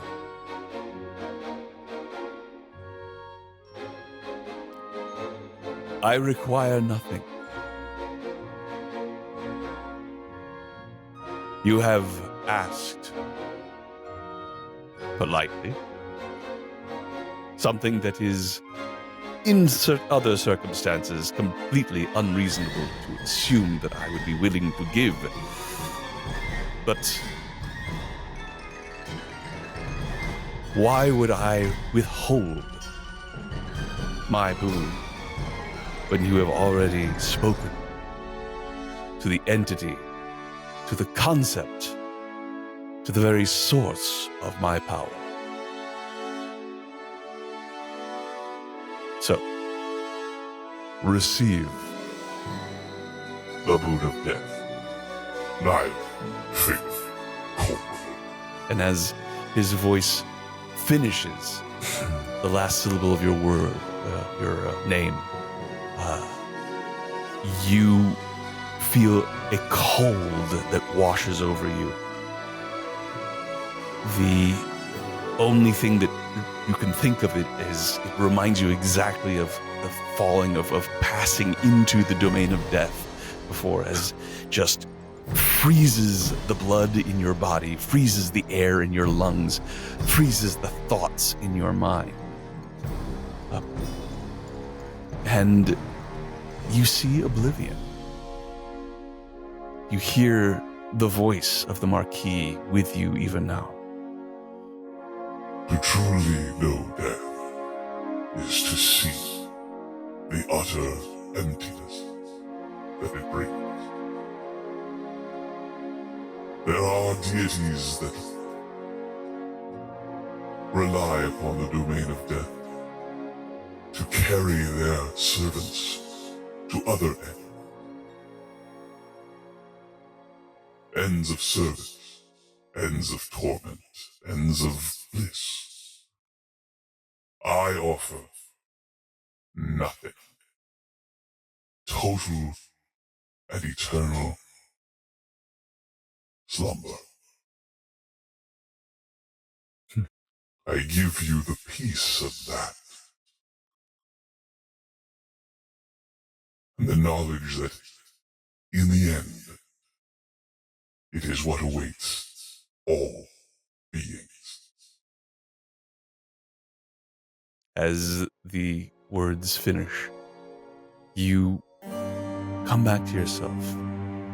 It is a more subtle and contained accepting of this power than you saw Jack receive. But as you open your eyes, those of you who are with Niall see that they are glowing with a deep purplish black hue. And now, Niall, you have access to all of the abilities of a cleric of the death domain up to the level that you currently have. And you can cast all of the spells on that spell list once per day. I promise I will do everything in my power to restore balance, so that you and what you do is appreciated to its fullest extent by all you touch. The half-orc gives a bow. And the Marquis steeples his fingers again, watching you. On my way out, I'm just going to very gently straighten the tie of the half-orc and then I'll leave. Very nice. Let's see. So, there are now 3 of you left, correct? 2 of us. 2. 3 people have got their boons. It's just the twins. Just the twins. Sisters. Well, let's see. It's going to be dusk. Dusk. Where are you heading? Dusk. Me. Goose.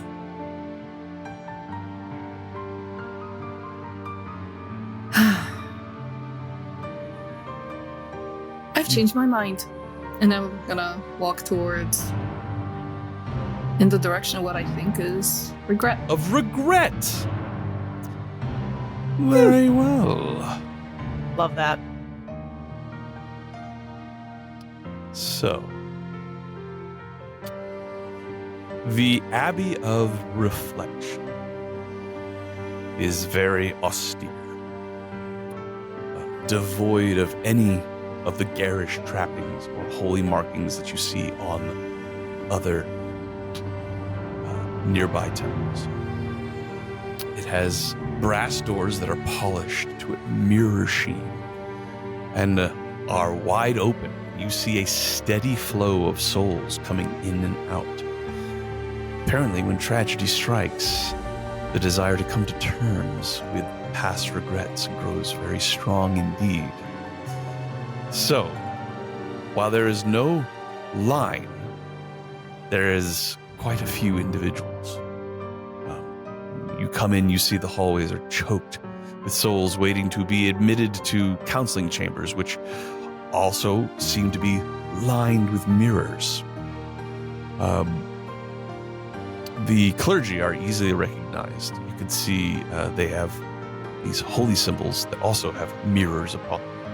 They seem to be a bit overwhelmed, and you think you might be waiting here for some time.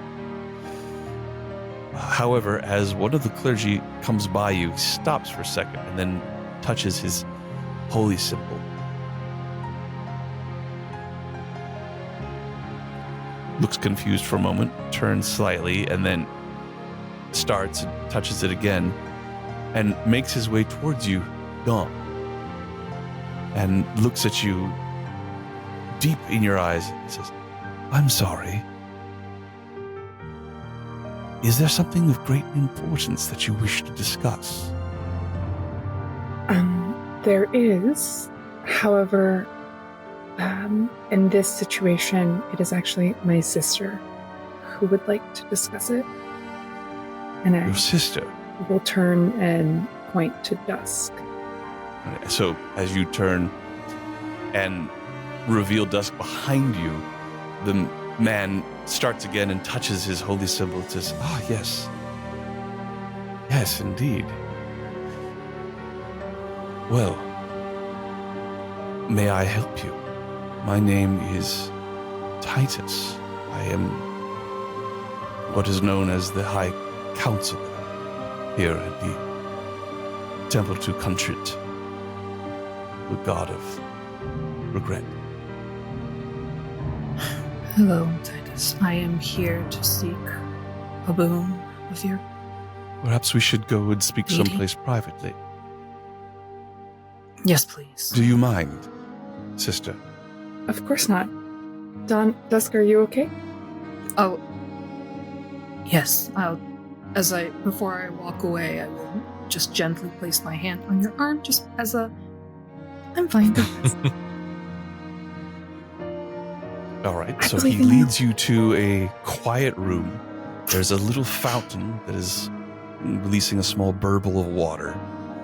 And there's a plant in the corner, comfortable chairs, and he sits in one and motions for you to sit in the other. He says, "Do you require any refreshment?" I am fine, thank you. Stiff and... I sit down very stiff. Like, this is comfortable? I don't understand this. Forgive me, my connection to my God sometimes directs me to those individuals who have particularly intense regrets. And you seem to be such an individual. I am here to help, but I do require you to take the first step. Oh.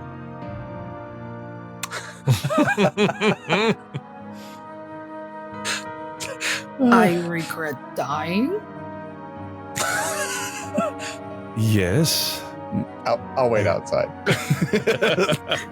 We often Can't watch this. have regrets of things left undone, but perhaps I could be more clear. Not something that has happened to you, a regret that something that you did or didn't do.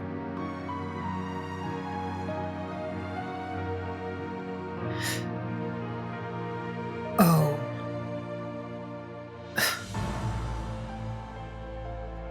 Is this something people can do easily? Usually not. Okay. Makes me feel a little bit better.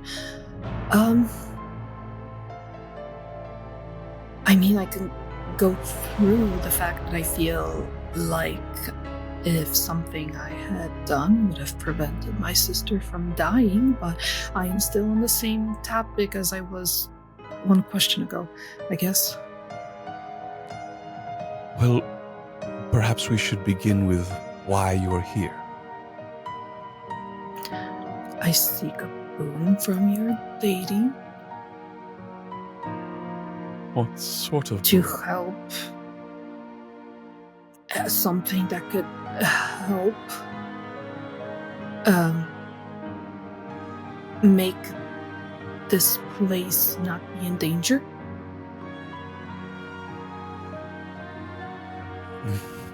You're in danger. Yes, Also. I am aware, but I don't understand. A boon. Is this boon for you, or on behalf of someone else? On behalf of Ashland, The Sovereign. we The were- Sovereign has asked you Yes. to receive a boon from Contrit. Well, I wasn't specifically tasked with Contrit, but I was tasked to go get a boon. See, a divine boon. Yes. It is no small thing you ask for. May I inquire as to why Ashlyn has asked you to do this? To make this place not be in Yes. danger.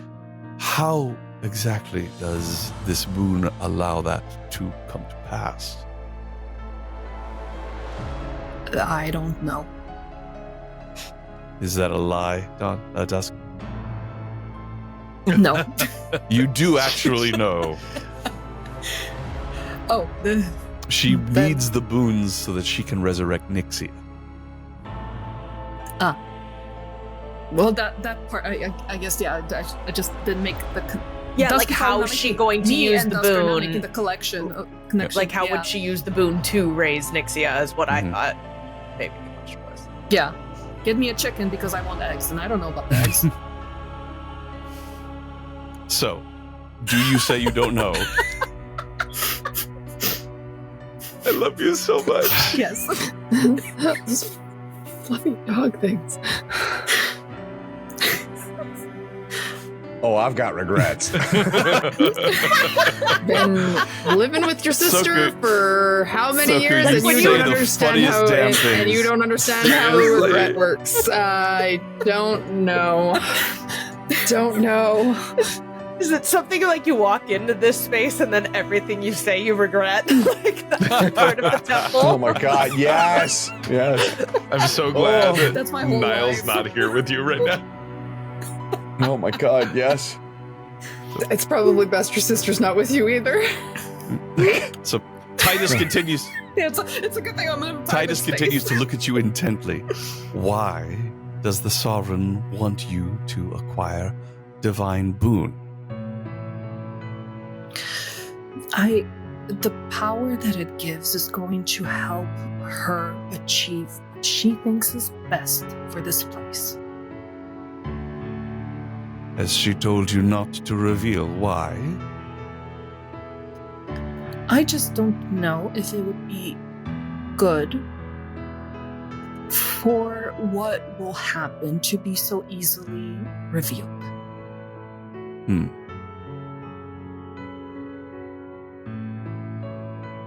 Not that I don't trust you, I just don't know what the knowledge could do to you. See, that's one step ahead of regret. I'm afraid that unless I know what this boon will be used for specifically, I cannot offer my aid in helping you attain it. You will have to trust me, as hundreds of thousands have trusted me before.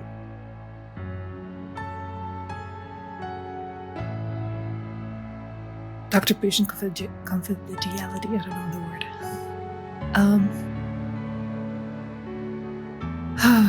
Okay, well, I mean, that I would assume that the last thing that would happen in a place to deal with regret is that I regret what I'm about to say, which is that she wants to bring back Nexia.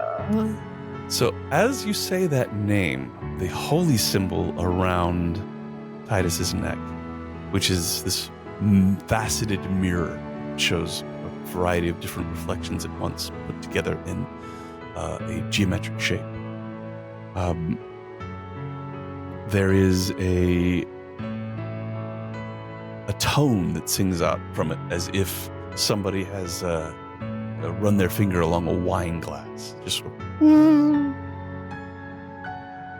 And he closes his eyes and then nods and says, I see. I cannot offer this blessing.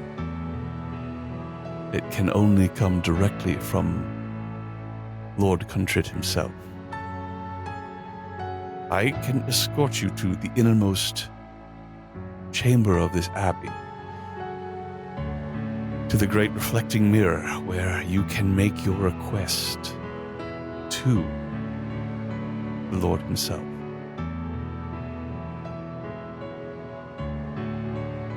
Take some time. Clear your mind of anything except a deeply held regret. You must articulate it and offer it to Lord Contrit as sacrifice. If he finds it worthy, What? you will receive his boon. What will happen with this regret once I offer it? The Lord takes it upon himself, and you will be cleansed of it.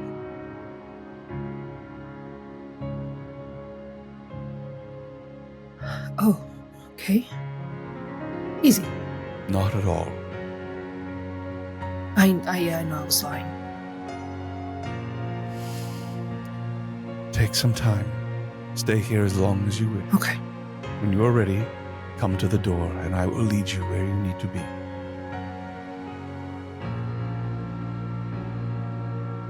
No need. We can go. Are you certain? You know, certain things you have in your mind that as soon as you're asked the question, it just comes rumbling out. Well, yeah. If you're sure. And he takes you away from the throngs of people, speaking with other counselors, into a small walled chamber. Stone. Its only decorations are a very small stone bench, large enough for one person, illuminated from a small skylight above as if by a spotlight, and a large standing oval mirror. Its frame is made of polished brass, and its undulating glass surface is reminiscent of ripples in a pond, very similar to the Grove of Atonement. Quietly, Titus closes the door behind you, and you are left alone in this room. What do you do? I hesitate for a few moments and I start to walk to the mirror. Okay. And I'll square off with it, glaring at it. Like it's a challenge. I will, from under my sleeve, I'll pull out a very janky, banged up looking gold bracelet that has a very badly shaped watermelon tourmaline in it.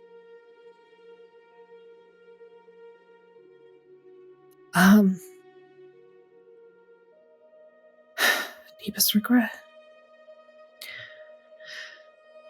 I am scared that my existing, me being born as I am, me being as I am the reason and have caused Dawn's life to be as hard and as painful as it has been. As you say these words, the surface of the mirror ripples and you hear a voice. It is clear, like singing crystal, resonant, and the waves on the rippling mirror move concentrically in time with the words you hear.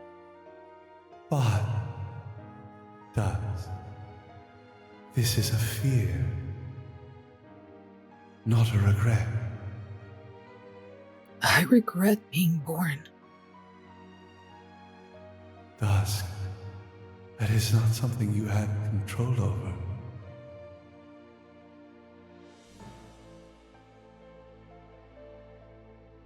This fear you have, that you have made your sister's life harder by being the way you are.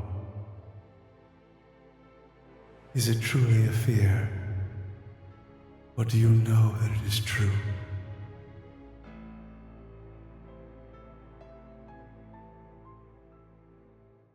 I know that it is true. That is a regret.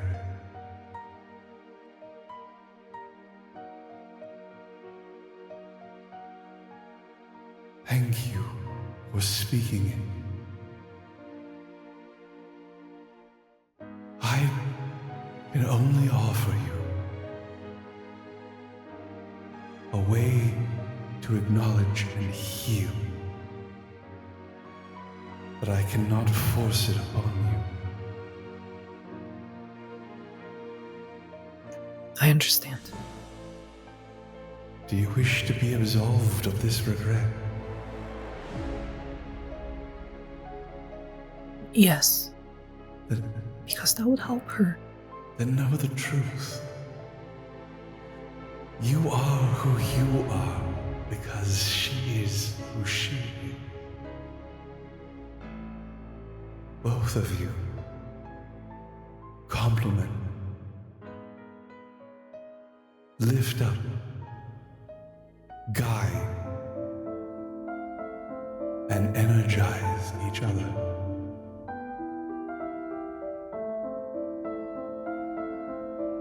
You do not need this regret, Dusk. Let it go.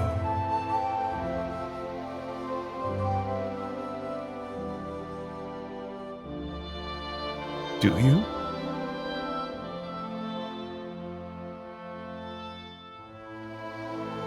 I'm almost fighting against it for a moment, but then just a deep sigh, then let it go.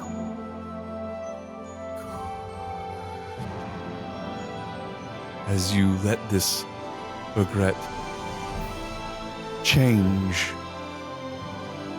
the negative connotation that it has colored so much of your life with fades, and you feel welling up from within you this power, whereas the others have felt the power pushed on them or beamed into them. You feel this one growing from within.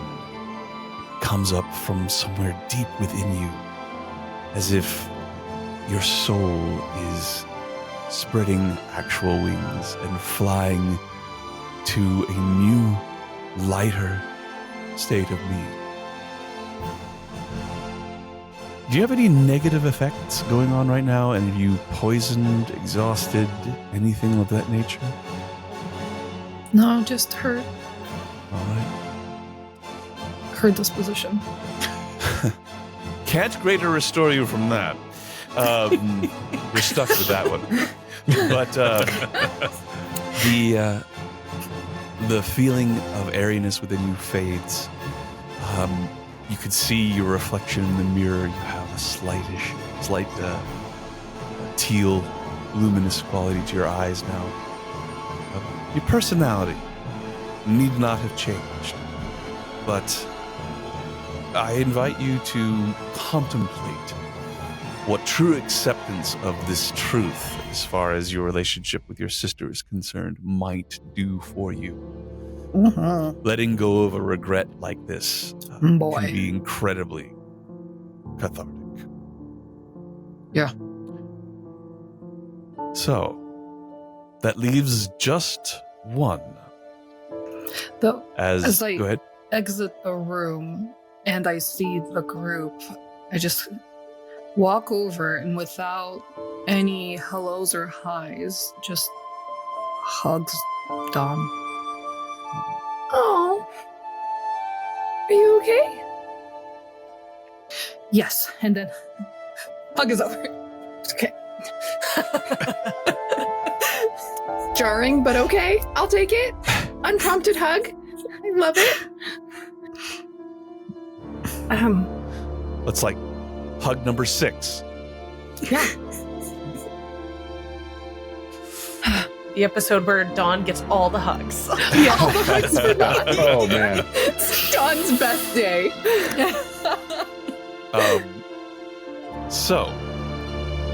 At this point, I would say that the group has reconvened. All of you having gone on your little adventures. All of you, except for one of you, now bearing noticeably glowing eyes. I feel a little bit envious right now that all of you guys are glowing a little bit and I'm not. I'm sure you'll be soon. Yeah. We could cast light on you. Or maybe a little inspiration. Ooh. Huh? It's fine. I can do this. Of course you can. You absolutely can. And we will head towards Xavier and the domain of envy. Xavier, god of purgation and envy. Purgation is a word. Look it up, kids. As I look it up. Google purge. Oh, okay. Okay, Google, what does purgation mean? Oh, okay. Now everyone knows. A vicar. So, Okay. Xavier's Temple, very simple in design, is single solid dome of black opal. The architecture is an apt representation of the works that Xavier and his followers conduct. Let's say in the time you were waiting for folks, you took a little time to learn something about Xavier. Mhm. What he does primarily is he governs the sealing of rifts in reality that would otherwise serve as gateways for untold terrors that come from the void. So, only fitting that his temple is a solid, airtight structure, without any openings except for one, a single circular door of solid white stone, 15 feet in diameter, behind which is a tunnel that stretches through 30 feet of solid stone. Once inside, as you pass through it, there are 3 stone doors that secure this passage into the temple itself, one at the outer end, one at the inner end, and one in the middle. Dawn, you were able to find out that all 3 doors are never opened at the same time. However, as you approach this doorway, you can see straight through to the inside. At first, there are no signs of anyone or any disturbance, but when you enter into the tunnel, you start to hear muffled shouting from the interior. What do? I hear muffled shouting from a door, through a door I can see. You can see all the way down the tunnel. It's quite a ways, but you can see into what appears to be a large hall. You can hear shouts and screaming coming from there. I would head towards that. All right. I assume the entire group goes as well. Absolutely. Any precautions? Oh, absolutely, yeah. So, the moment you step inside the chamber, frantic shouts and eerie shrieks assault your ears. There are dozens of robed figures here. You can see them darting between columns, looking upward with looks of terror on their faces. Amongst the panicked masses, you see a trio that stands out, clad in what you now come to recognize as the red cloaks of the accursed guard. It quickly becomes clear what everyone is focused on. 30 feet up in the air, hovering between the columns like some bizarre balloon, is an impossible horror. The exact shape of the creature is difficult to discern, as its skin appears to be mostly translucent, while its form swells and contracts constantly. You see numerous mouths all over the bulbous form of it, and tentacles. Thousands of tentacles growing, squirming, writhing all over its body. You see the reddish-purple nervous system stretching beneath its translucent hide, and you see half of these tentacles appear to end in a single hooked claw of black bone, while the others end in small mouths filled with sharp, blackened teeth. And as you gaze at it, you hear one of the accursed guard says, "See, brothers, see what they've kept locked away for themselves. Now its power shall be..." As one of these tentacles comes down and grabs a hold of this man, pulls him up into the air, and another tentacle comes and devours him whole, his body moving into the mouth. Watch as it distends the tentacle as it passes through the length of it all the way back to the main form. Behold, Rapax Incarnatus. This will be where we end our session. Oh no! As the group prepares to do the battle of this It's an evil thing. Pokemon. That is terrifying. evil? Oh my god. It's like Sonic the Hedgehog did Can I like give- a pound of cocaine. Like, Can I give a speech instead? It's terrifying. Try it. Try it and see what Absolutely. happens. I have new thanks. regrets that we could explore. Thanks for coming to your dead talk. yeah, yeah. Everyone, I love you all so much. What a fantastic session. It's okay, I got all my thank you. hugs. Thank you so much for being awesome. You're welcome. Oh, Everyone, Storytellers Forge is a fantastic group of very talented writers. They are the creators of this amazing module. You should definitely check it out if you are enjoying it here. There's, excuse me, there's so much more to tell. looking forward to all of it. If you are wondering what else they have, well, wonder no more. They have Festivals of the Forgotten, Revelations of the Dark Carnival, as well as novels and other works that are set in this same universe or universe adjacent. The music you've been listening to is by the incredible Diamorte, that is led by Drake. This music both written for and inspired by this module, and it kicks all the ass. If you like the character art that you've been seeing, then you have the wonderful Kai to thank for that. All of us here have our various projects going on, so all of that is listed in the chat as well. If you are looking for a professional dungeon master, then please consider me as a potential choice for that. If you're looking for amazing theater, then please check out the Ohio Shakespeare Festival in Ohio. If you are interested in listening to more of me and more of Samus, our fantastic podcast, Echoes of Kryn, Dragons of the Hidden Flood, is available for you. If you feel like blowing things up, then check out World of Tanks, where you will get to see some of the things that Soku has been working on. And if you need somebody to do math at an incredibly fast rate, making all the rest of us feel kind of stupid, I'm an accountant. Yes. And more than that, she is an incredible role player and game player, and this is the only place where you will be able to see her doing it on stream. Facts. That's it from me. Everybody, say goodbye. Goodbye. Good night. Goodbye. Goodbye. See you next time.